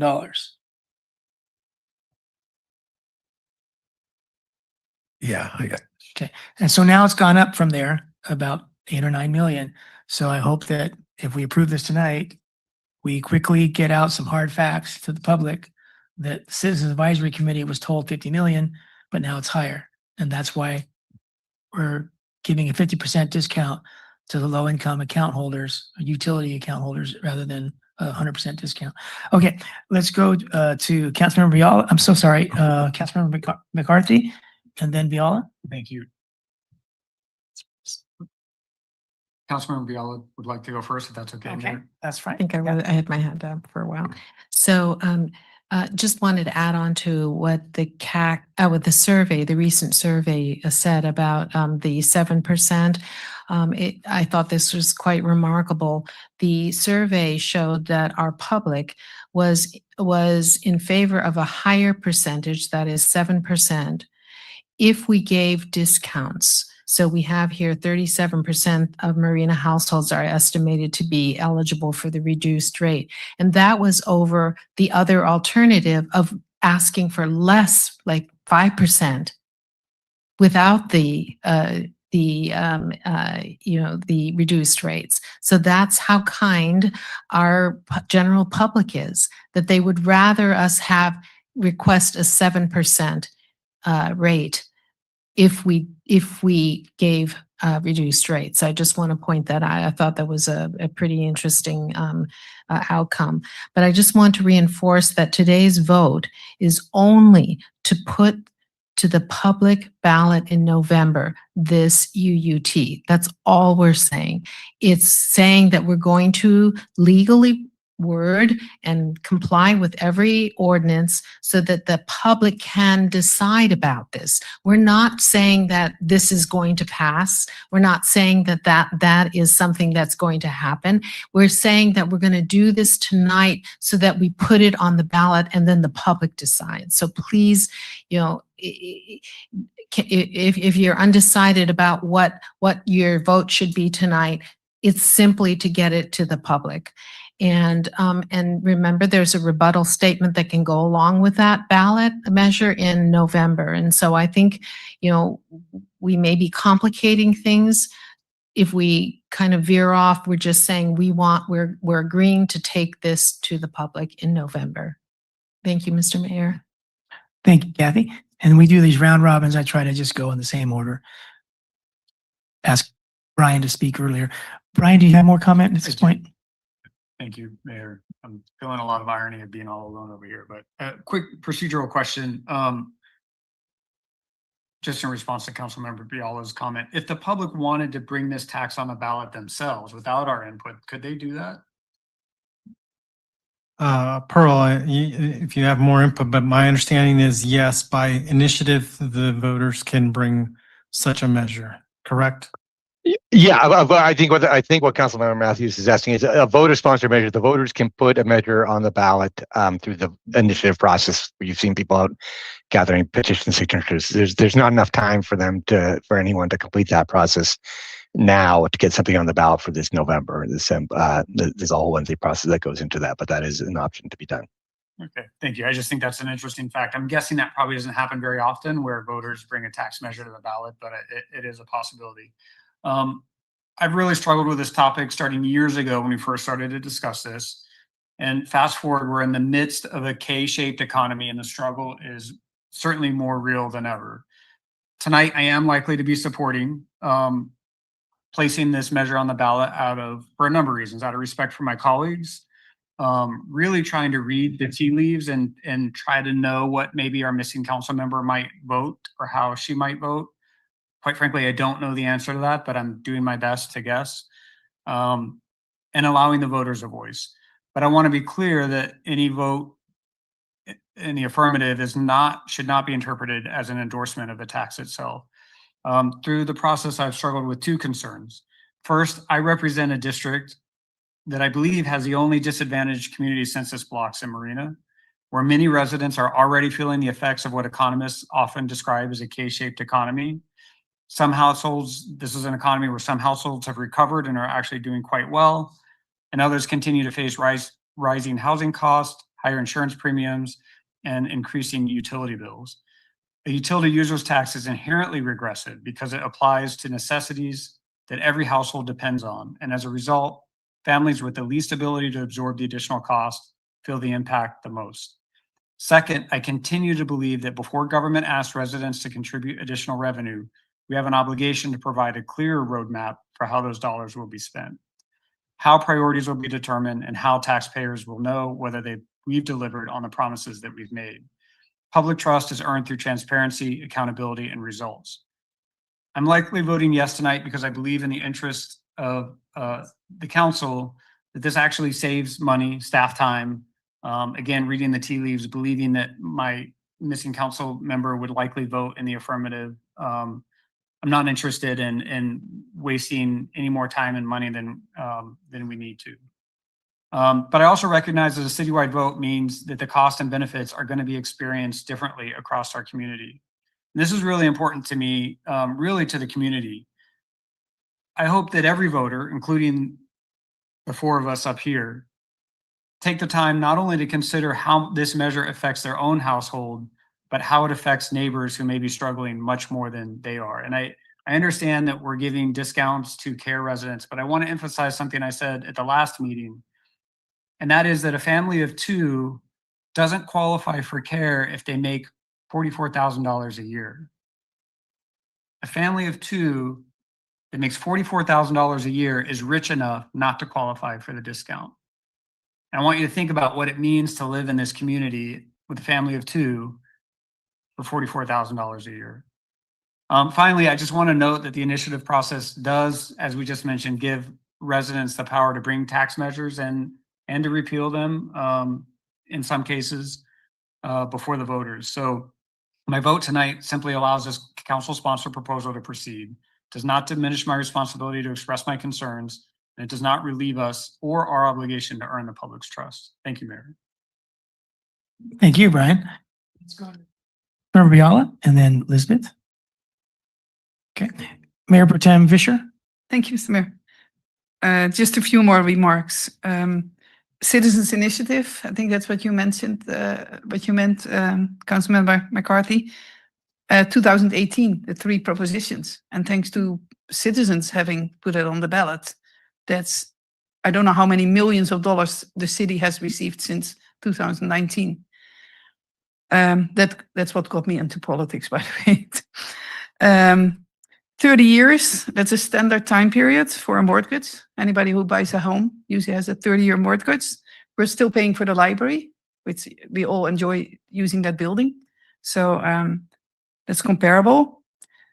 A sunset date might help to get this passed, but residents in 2056 might be blaming us because we will again be probably maybe the only city here in this area who doesn't have a UUT anymore. Because if it hadn't been stopped 20 years ago, look at how much more money the city would have had. And people would have been used to, if you choose a utility, you know that there's an extra percentage, 7%, or it could have been less. But that's water under the bridge, as they say. Yes, and increasing utility costs might mean that it will be paid off sooner than 30 years. And city manager? Yes, you're absolutely correct. We fully expect as our community continues to grow, Also, we'll get a larger utility tax base, and if it is sufficient and exceeds that bond payment amount, the council certainly will have the ability to make some decisions at that point. yeah, they can lower the percentage as was discussed before. That's correct. They can even lower to 0 if hopefully at one point it's paid off. But right, when you issue the bond, they'll have certain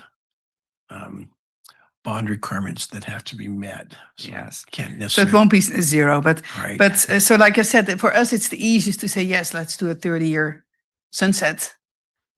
But it won't be the best decision, I think, for future residents here.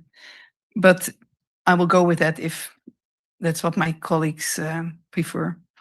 And so finally, yes, the voters will decide. All we do is decide to put it on the ballot, and it's always up to the voters to say yes or no.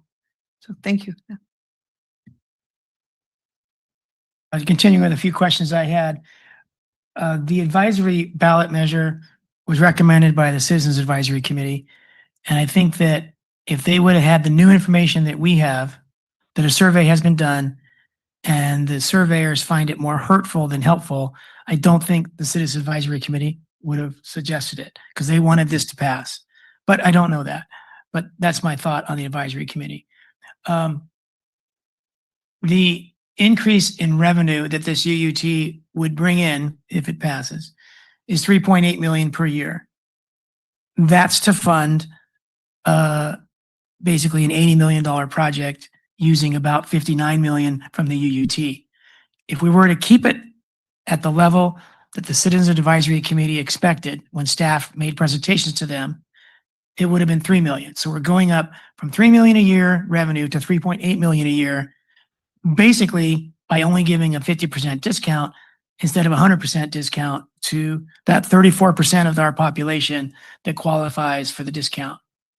So I think that if we vote yes tonight, we have to get out to the public the information about why this change from 3 million to 3.8 million in our outreach that we do in subsequent weeks and months.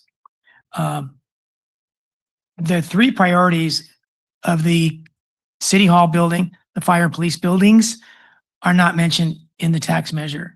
It comes close by talking about emergency services and firefighters, but it doesn't come close to talking about City Hall. And so if on one hand, we all understand the 3 priorities are those 3 buildings, but one of those buildings is even mentioned in that there's a disconnect by not mentioning the City Hall in the ballot measure when that's one of the 3 priorities. And by not mentioning the police and fire station, but instead indirectly referring to them as services, that's also not exactly matching up, at least directly. So my question is, at this late hour, as I was the 11th hour of putting together this ballot measure, this ballot language to Pearl, is there some way we can insert the word City Hall somewhere and take out some other words? Or is that too much work at this point and it's the horse has already left the barn on including City Hall in the ballot measure language? The wording requirements are so precise that I would, for that reason alone, I would recommend not doing it at this late hour. I would also note that this is based on the language that was used, based part on the language that was used in the polling that was done on this question. And small word changes can really have an effect on that. So, as your outside counsel, I think your staff is as a you, I would not recommend making changes of that significance to the ballot question at this Okay. point. I'd also note that, again, this is, and I want to be very clear, this is a general tax. So the funding will be used, and the ballot materials need to make that clear. It will be available to be used for any purpose. The council has indicated its priorities based on the information that Lane explained, and you're all aware of, and the assurance, and so future council does not, until the bonds are issued, the council could change its priorities. But I think the facts speak to how important those issues are for the city. And so I would, for all those reasons, I would not recommend changing the ballot question at this point in time. Sure. Okay.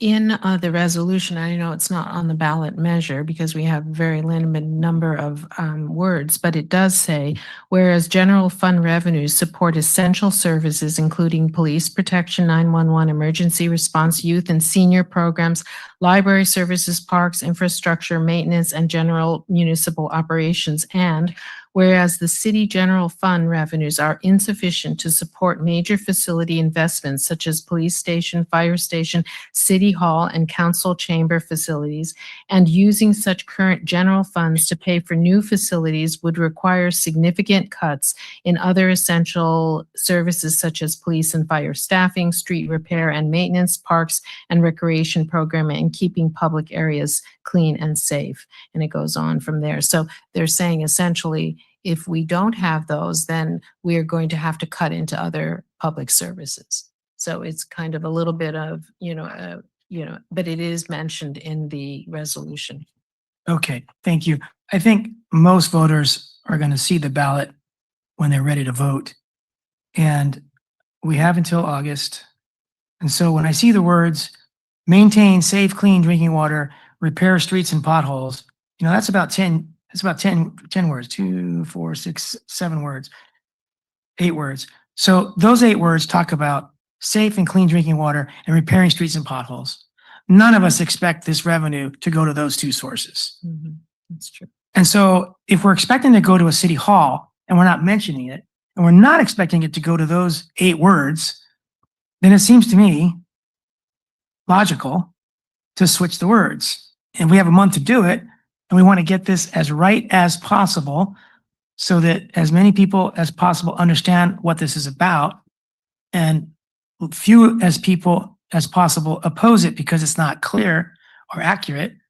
Then why do we have some words in there that we don't expect to be spending for these things, and then not mentioning a city hall or a police and fire station if there's room to mention that? But you've already talked about firefighters and police ability to respond to emergencies. So maybe that's indirectly accurate because you're building a new station at a right location. So they're going to get better services that way. That's okay. Wish it could be more direct, but I guess I'll ask Pearl. Pearl, what's the biggest risk to spending the next couple of weeks, whatever it takes, to switch a couple words around, to delete something that we don't expect to need and include City Hall, which we expect to need?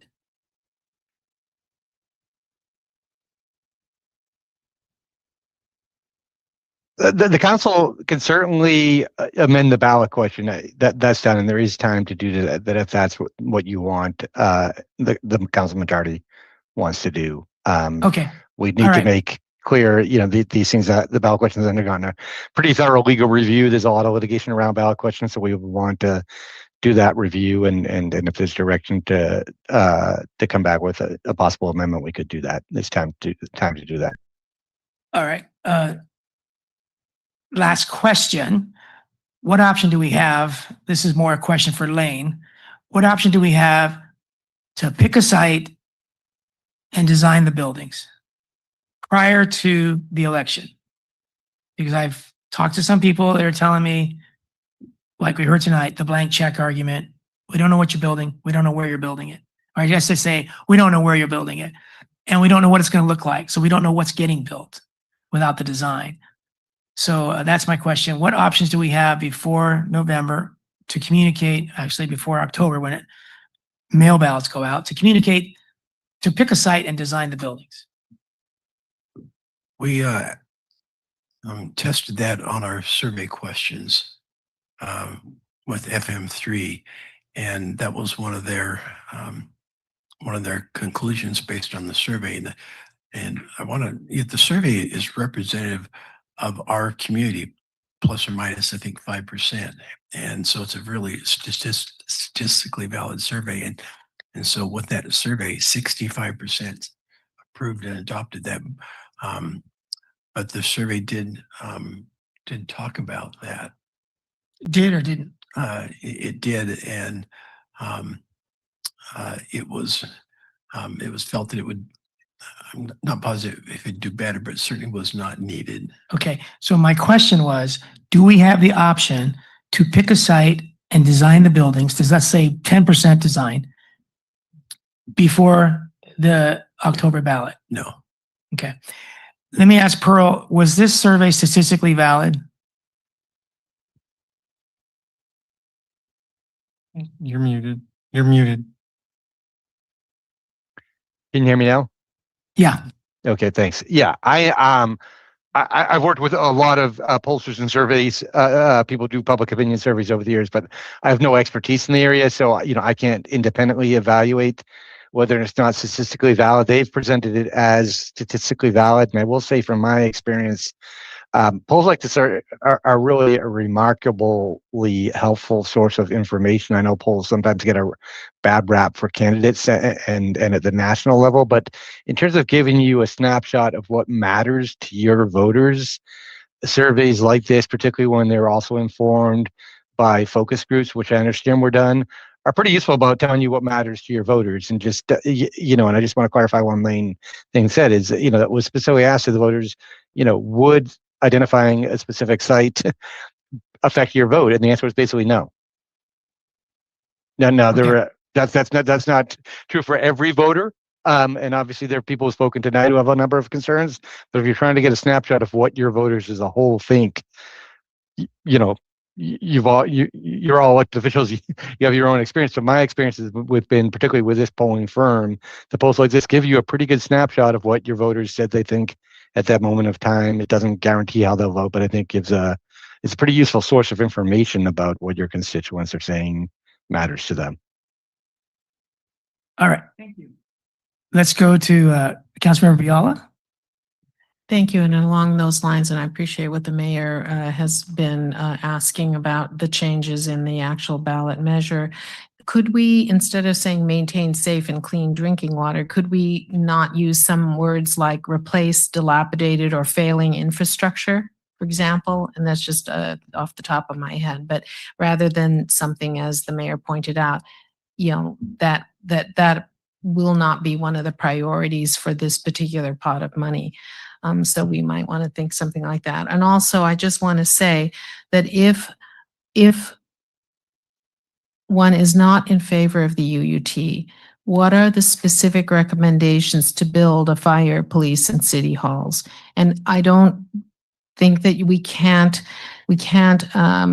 oppose a valid option that we've considered for several years now, unless you have an alternative.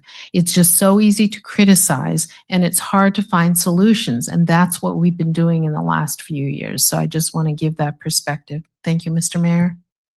Thank you, Kathy. Let's go to Mayor Pro Tem Fisher. If only I remembered. Oh, yes, I know. So what is the risk, probably for Pearl question or Renee, what is the risk if a specific building gets mentioned in the ballot? Does it turn into a special tax instead of a general tax? Yeah, I'll let Pearl answer that, but just briefly, I think I think you can probably look at it as, you move more towards the special tax. And Pearl, if you want to add anything to that, as you would add and mention specific projects, then you're moving more into that territory, giving the, so it's perhaps not, we'd have to analyze what was proposed in terms of language, but Pearl, did you? Yeah, that's exactly the concern. And so, look, it's the council member's job ultimately to select the ballot question. This is what your staff and your legal team have proposed based on, both the legal requirements and our understanding of your desires. But, what I would recommend is the one thing I would strongly recommend is not trying to change it tonight, given the late and without the opportunity to review. So if, I think we've heard the direction, and if there's a desire to change it, I think what I would recommend is you direct staff to kind of work with your council and come up with some options for changing it that we feel are legally safe, and also take the council direction into account. And then we would present those options to you at a future date. Okay, that's great. Lots of options like provide adequate city buildings. Don't mention fire, police stations. Don't mention city hall. Delete the words that Kathy just referred to, about the water and the potholes. Just say provide adequate city buildings. That's closer, that's more accurate than what it states now, but it's not going to be done tonight. I understand that. This perception that with a luxury hotel, we don't need the UUT would be similar to an argument saying, if Mercedes comes into town, we don't need the UUT. You don't need both. That's the argument. And that's a very intuitive argument. It's our job to engage that argument. And if the hotel gets built, that's an if. If the hotel makes bank, like we hope it does, that's an if. But it's not a secured recession-proof income. And so we would never go out to bond for $60 million because we have a new hotel. And we expect that hotel to be built sometime soon, in the 2 or 3, 4 years. And once it starts building, once it's built, we expect it to bring in $3 million a year. We'll probably share half that for 15 years, and then we'll get all of it for the next, 50 years. Therefore, we don't need a UUT. If that's our perspective, which I think ours is close to that, that needs to be getting out to the public that it's not an either or. And we also need to get out to the public that we could manage these buildings if we stopped a lot of other projects. Like we loaned $11 million to the Aquatic Center. Does the public really want to ditch that project to redirect $11 million so that this UUT could be a 6% or a 5%? But we need to let the public know in an educated way what our options are, because we do have options. We can cut services. We can stop projects that are in the hopper, such as the Aquatic Center. So we have a lot of work to do, and I think that the surveyors said that. They said that we're likely to get over 50% if we do really good outreach. And I think when I'm hearing these public comments and questions, which are really good, it's obvious that we haven't yet done that outreach.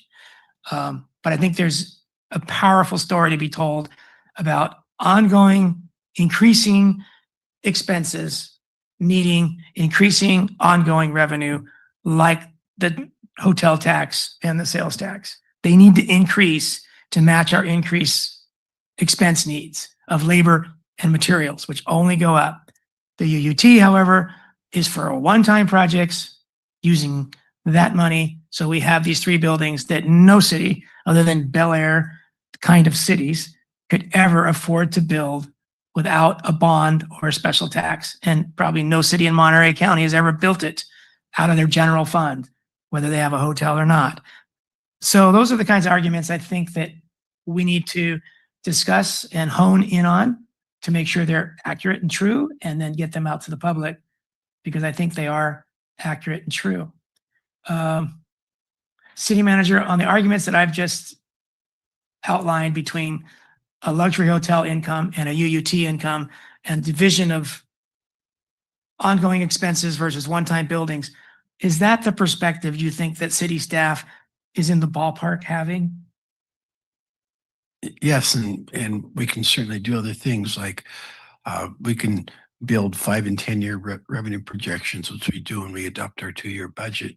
But we can update one, and we can show here's our current expenditures. This is where we expect them to go over the next 5-10 years. We will show our revenue base, and across every city in America, expenditures, services, demands are are exceeding the revenue bases.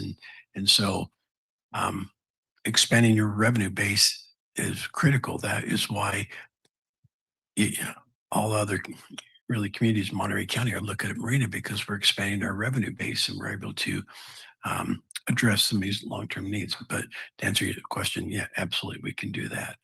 Well, my question was my articulation of the separation similar to what staff's thoughts are? Oh, yes.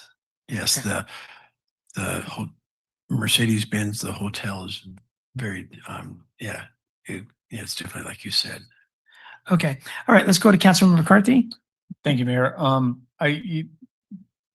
You guys kind of lost me on the language change. If we're gonna tinker with the language, it's gonna have to come back to us anyway, right, for a vote?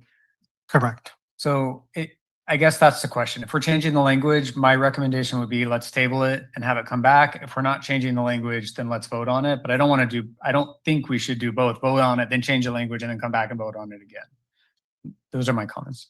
We have to give direction to change the language. So we wouldn't be voting, yes, go ahead with the UUT tonight. We'd be voting, change the language and come back. And then when we come back, we'd vote yes or no. Okay. But we got to do something tonight to give staff direction with the vote. But not vote on the motion that's in the packet. We can do anything we want, but yeah, so I'll make a motion that we ask staff to bring this back at the earliest opportunity and include a 30-year sunset language and include language that relates to specifically to inadequate city buildings or something in that regard, instead of some of the language that we've talked about that we don't expect the money to go to, so that we have enough wordage. So I'll restate that we direct staff to come back at the earliest opportunity to reconsider this UUT ballot language with a 30-year sunset and some revised language relating to city buildings. Okay. Does anyone want to make a friendly amendment now that we have a second from McCarthy? Councilmember Biala? Yeah, this is July, so we have no meeting anymore in July. So I recommend that we have schedule some sort of special meeting in July to handle this. Yeah, Pearl, I don't think there's any issue with having this adopted at a special meeting, correct? I am nearly certain that is correct. There are some taxes that I think do need to be placed on the ballot at a regular meeting. I don't believe this is one of them. So we'll need to I do. confirm. What's our August meeting? What date? Oh, we got plenty of time. That's cutting it very close. Yeah. Okay, so if we leave tonight and we find out we can't do this at a special meeting, then what do we do? Then August 5th. Okay, Councilmember Fisher? We heard that we can change the text for the ballot. Can we vote tonight and then use that opportunity only change the text for the August 5th meeting?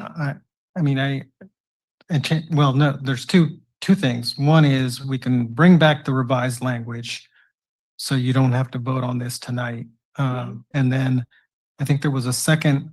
Pearl, remind me, you said about something changing it later once it's adopted, a few days after the deadline. Yeah.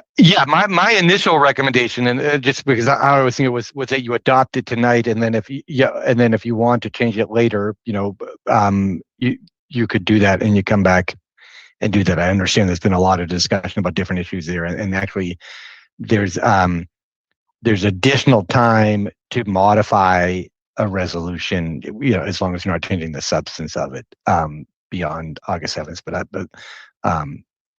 I don't want to overcomplicate things. The last, your last regular meeting to do this would be August 5th. But my initial recommendation would be to adopt it tonight, because the council, depending on our options, there is a possibility at least the council may want it. I want to give you the option of sticking with this language. All right, thank you, Pearl. Councilmember Biala? So I have a question for Pearl. So if we adopted it as it is today, full well knowing that we want to modify it, and you would work on that and would come back for essentially an amendment to that. Right. does that help with the special meeting? I versus think regular it meeting? does, to be frank, and that's what I'm thinking of it. It helps with that issue then because you would have placed the measure on the ballot at a regular meeting, and what you would be doing if you modify the language is not placing it on the ballot. Simply be changing the ballot. Okay, so all three of those issues that we talked about the, taking out the water issues, the 30-year sunset, those are not considered, they're minor and Well, would yeah, have well, problems being an amendment. That's my view. And again, I want to remind you, this is a general tax. So whatever the wording in the ballot question, this revenue would be available for general purposes, and that's why it wouldn't be a change in what the tax is. Okay. All right, so I'll modify my motion to be closer to the staff recommendation. We adopt the resolution before us to submit to the city voters a proposed utility tax ordinance at the general municipal election on November 3rd, 2026. And that we direct staff to come back with modified language to include a 30-year sunset and some specific language regarding city buildings. So I guess is there a second to that revised motion? I second. Okay.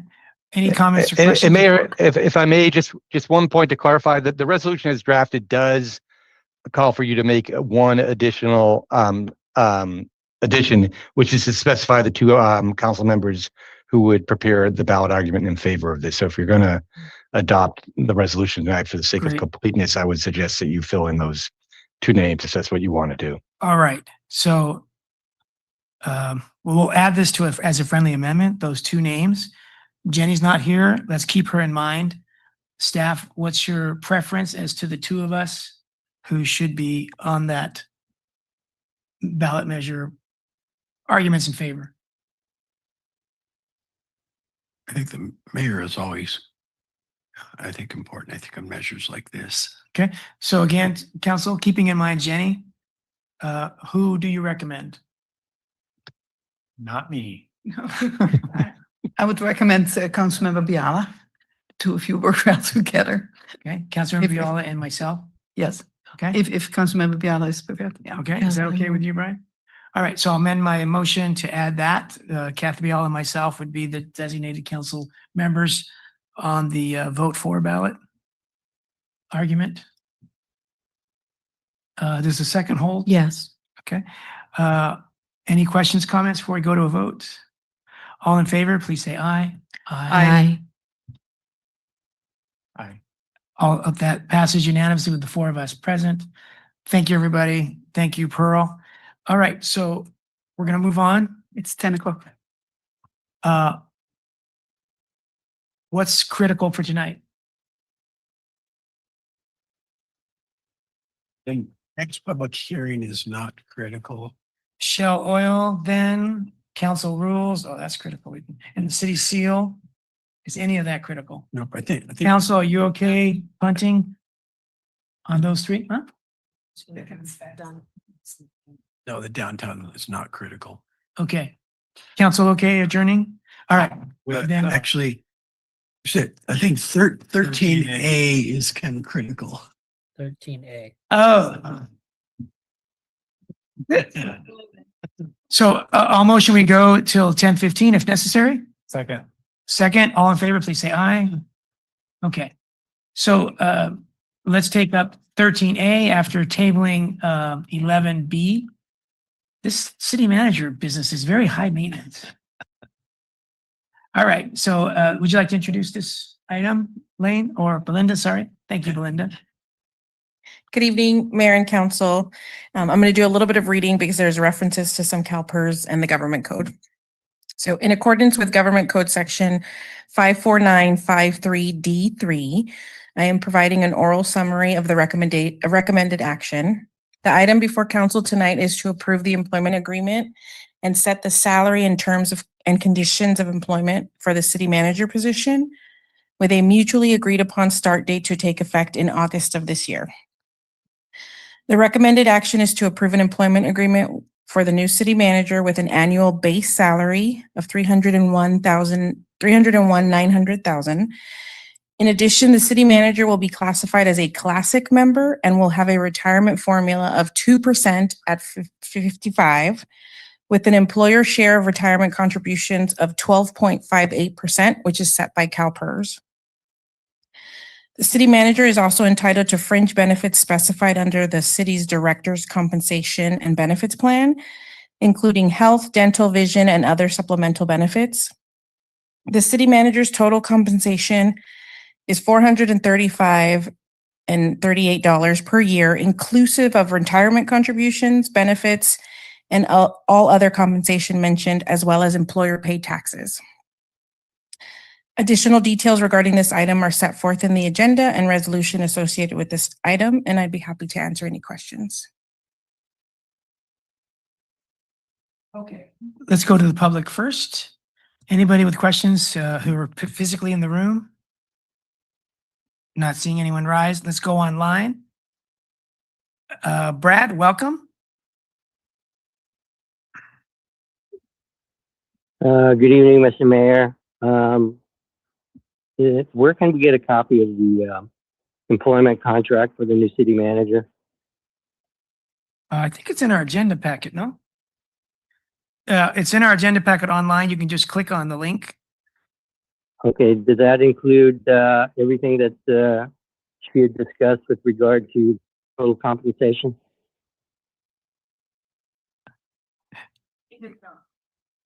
Okay, Brad, I'm sorry we got into a back and forth here. Go ahead and provide your comments, and then we'll answer them when you're done.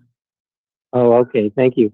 With regard to the previous discussion, I wasn't able to speak before. I think it would be a Brad, good do you mean on the suggestion. UUT, Brad? Yes. Okay, Brad, you're Are gonna you have to saying talk I to can't it. speak on that? That's right. We're on the city manager item now. And we adjourn in 10 minutes. So Yeah, sorry for these technicalities, but I think it's hypocritical that you're asking taxpayers to pay after the council brought upon themselves to give themselves a $2,000 a month Brad, raise. Why don't you I'm start sorry, with Brad, that? are you talking about the All right, city thank you. manager? Have a good evening. Thank you. Okay, Brad. Thank you, Brad. Okay, let's go to Mike Mueller. Welcome, Mike. Yeah, good evening, Mayor and Council. Welcome back, Matt. Congratulations. I'm pretty sure that they will go ahead and give you the hands up for the employment, and I look forward to working with you. Bye. Thank you, Mike. Anyone else would like to speak to the city manager agenda item online? Please raise your hand. Denise Turley, welcome back, Denise. Hi, thanks. Real quick. Happy retirement, Lane and family. You deserve it. Welcome back, Matt. That's it. Thank you, Denise. Have a nice evening. Okay, let's go to Guido. Welcome, Guido. Mayor, I'm speaking about 11B, so I'll wait till after this item. We were going to continue that to a date certain. Yeah, Guido? and that's what I need. The 4 years I've worked for Marina, we haven't been in the practice of continuing items to a date certain, but we actually need to. Otherwise, I spend another $200 putting a legal ad in the newspaper for 11B. So I don't want to disrupt the rest of this city manager. I just wanted to bring that point up. Thank you. Okay, so before 10:15, before we adjourn tonight, we'll bring this back up, Guido, and maybe modify our direction. Okay, let's go to council comment, questions.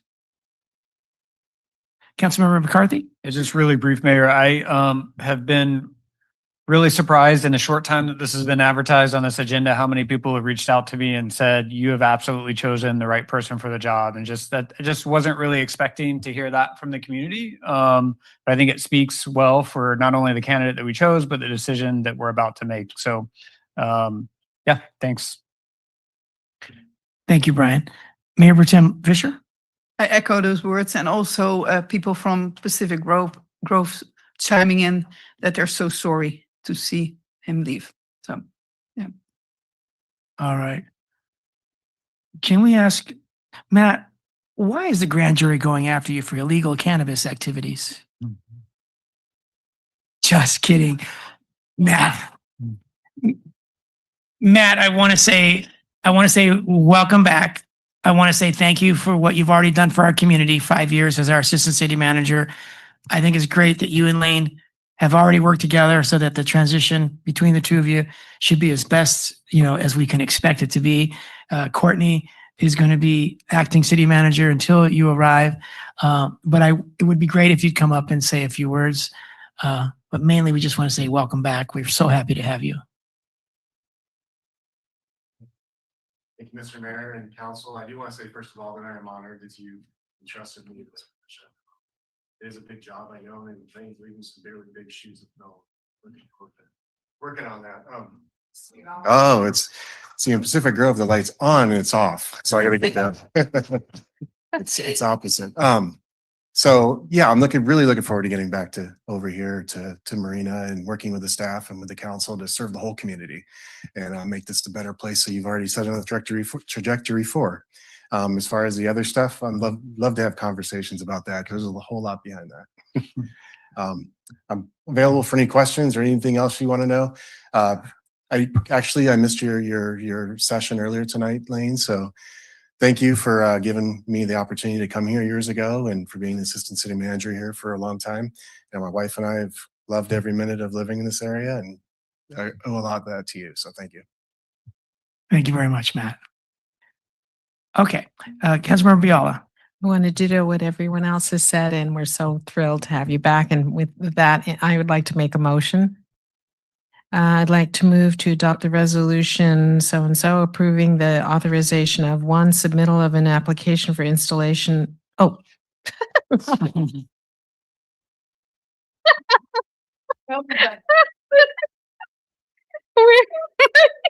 Usually Matt, she's a lot more together.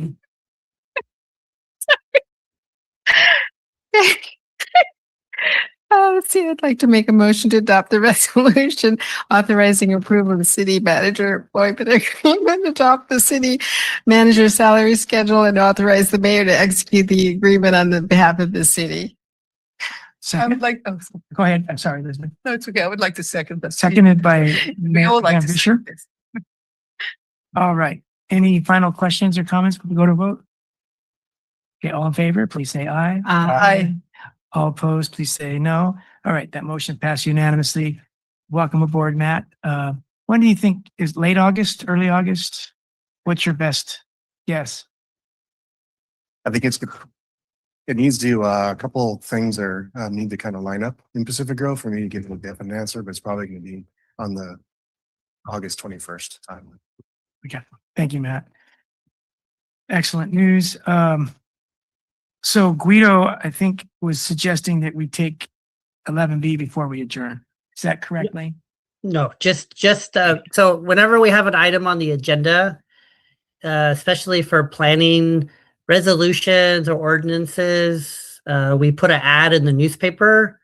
And if we're not going to get to it tonight, that's totally the prerogative of the council, but we need to continue it to a date certain. And if we do that, then I don't need to spend another $200 putting an ad in the newspaper for my item.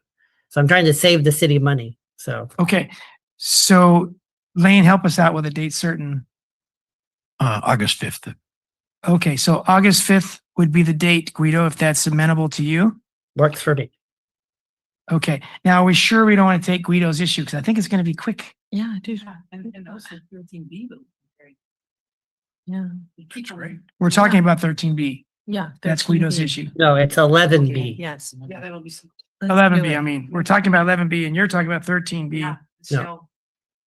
All right. I know, Mayor, I know I have a lot of things that I'd like to discuss. I know anytime we say it's going to be quick, it's not. Regarding, Regarding anything. how about the But downtown, specific- downtown vitalization? Right, specifically that. So Okay. I don't know that I'm opposed to moving forward, but let's not be under the illusion that it's going to be quick. Can I ask, how about 13B? The shell signs that we already, Sure. I mean, I could see that, a little bit more quickly, although I have some questions there as well. Have you asked staff about these questions? I have. Okay, so how about we keep the date certain for 11B to be August 5th? And so Guido can, take care of the rest of his life. And then we adjourn tonight after 13B is completed, which Yeah, we it's think is just- going to be quick. It's just ironic that the council rules again will be moved. Well, we know that that's going to take a good Yes. hour, right? Yes, but I hope that I don't need a new copy next time.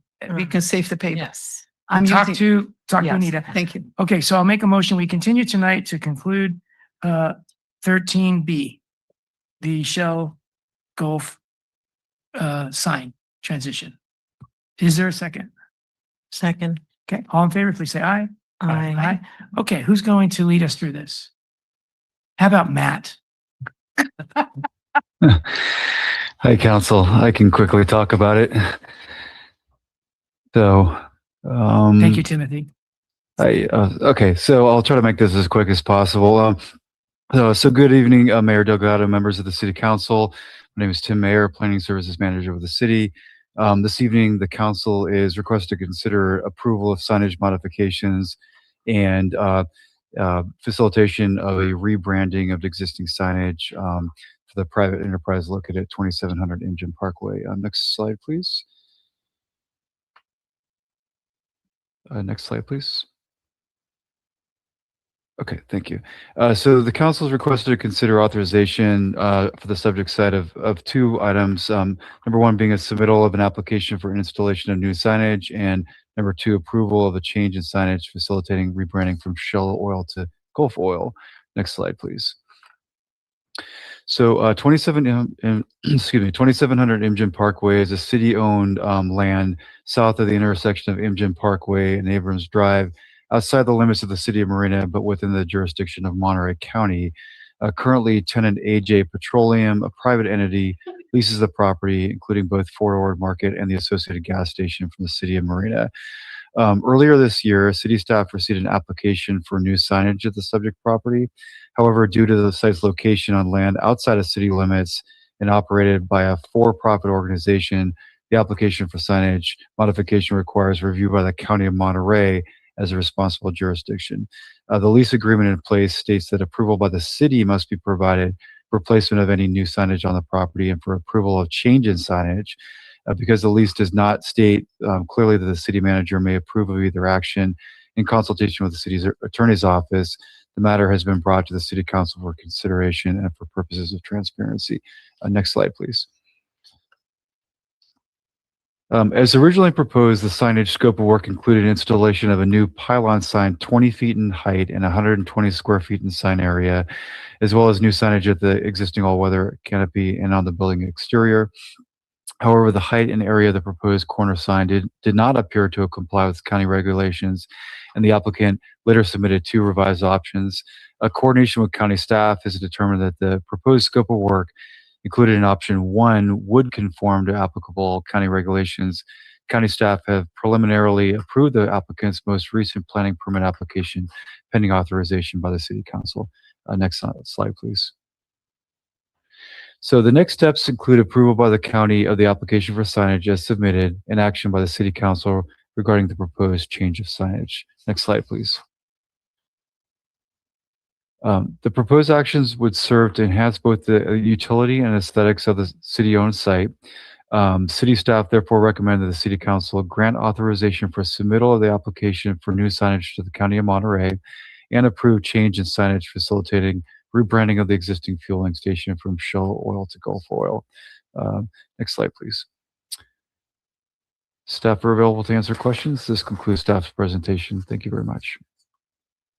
Thank you very much, Timothy, for your patience over the weeks trying to get this deliberated. Really appreciate your work on it. Any questions from the public in person before we go online? Seeing no one rising. Anybody online that would like to comment on this sign matter? All right, no hands being raised. Let's close public comment. Let's go to Councilmember McCarthy. You, Mayor. So I'm likely to want to split the question into the two different pieces, and I support, and I know that sounds a little strange. I support fundamentally the allowing them to change the actual sign, but the rebranding piece is challenging for me, and there's a couple reasons why. Many people don't know this, but brands have very strict standards by which they hold their franchisees to. And Shell is known to have very strict brand guidelines. And so there are things like, for example, if you are selling alcohol to minors, they have the right to revoke the branding. I don't know if this applicant has had their branding rights revoked. Do we know that? I think so. No, we don't know that. Okay. Fundamentally, also Shell sells a different product than Gulf, right? Shell sells top tier gasoline, which is not what Gulf sells. So it's a different, a similar but different product. So I'm not in favor of the rebranding. I'm probably the only one on the dais that feels that way. But I think for the economic viability of the site that we own, which by the way is in shambles, if you haven't been there, I suggest you go take a look. They have been found to be selling alcohol to minors, I think twice in the last year by the sheriff's office. There's a lot of issues with the site that I think that keeping a Shell brand would benefit the city's interest in that property. And so that for those reasons, I'd be voting no on the rebrand. I think I see the city attorney as well. Yeah, just a point of clarification. I mean, I think that the rebrand has sort of been used in the change of signage, but the lease doesn't go that far. The lease is just if there's a change in signage, that city approval is required. So I wouldn't, it doesn't go as far as sort of picking companies and their policies, I guess is what I'm trying to say. So it's much narrower than that. City attorney, is it as simple as if Taco Bell closes and Burger King wants to move in, we don't have control over that. If Shell moves out and Gulf moves in, we don't have control of that. Are they similar? That's correct, but you could approve the signage that goes on that building. And if we wanted to be really authoritative, we could find reason to deny the sign change because we didn't like the brand, but we wouldn't say that. You could if the language went perhaps even further, but it's even more limited where approval cannot be unreasonably withheld. Okay, so in bad faith, we can't deny. Correct. Gotcha. Okay, council member, any more input, Brian? No, just a reminder that I think we know this, but we own this property, right? It's not like a Taco Bell that we don't own and the owner's trying to put in a different fast food. Like So, this is- so you're saying we could say, No, I'm not saying that. I just want to make it clear that we own the property. we understand that, but if we don't have a legal right to distinguish between Shell and Gulf, then we're not gonna try to do that. I don't know if that's what the attorney said. Okay, let's get clarification with the attorney. Yes, I mean, so the use is still the same use. So the lease, and I did look at that to see if there was anything in there. So the use is for a convenience store, gas station, car wash. And as sort of with the change in signage, it would still be convenience store, gas station, car wash. But the Still would be signage used. meets all of the regulations, right? So I guess I'm confused as why it's coming to us if we don't have some discretion. I mean, that's a good point. That's the way the lease was drafted.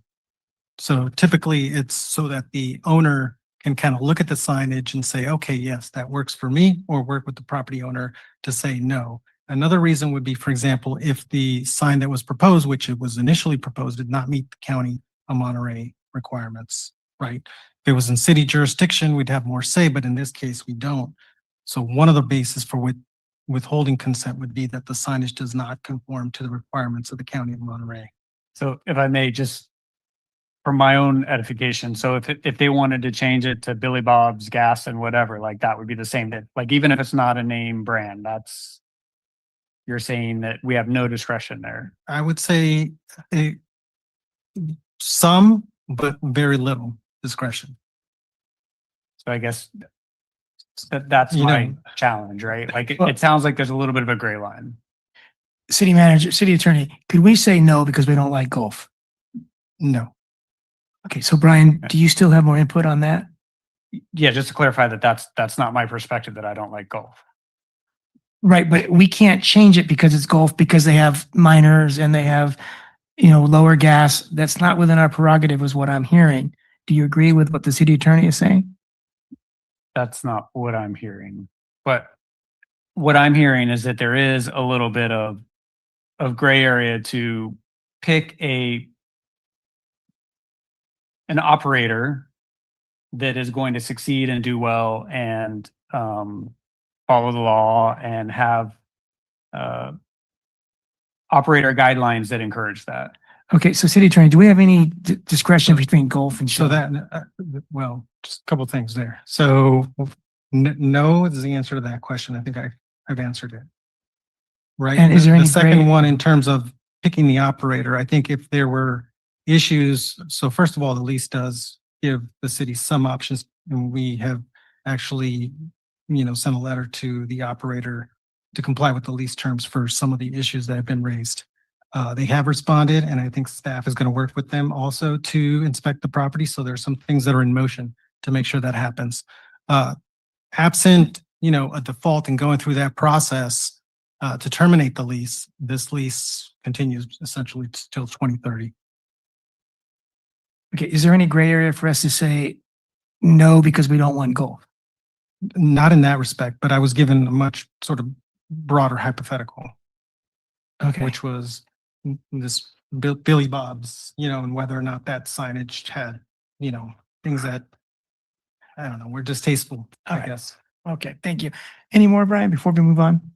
I guess the only other question I would have is, could we find out if the operator lost their licensing rights?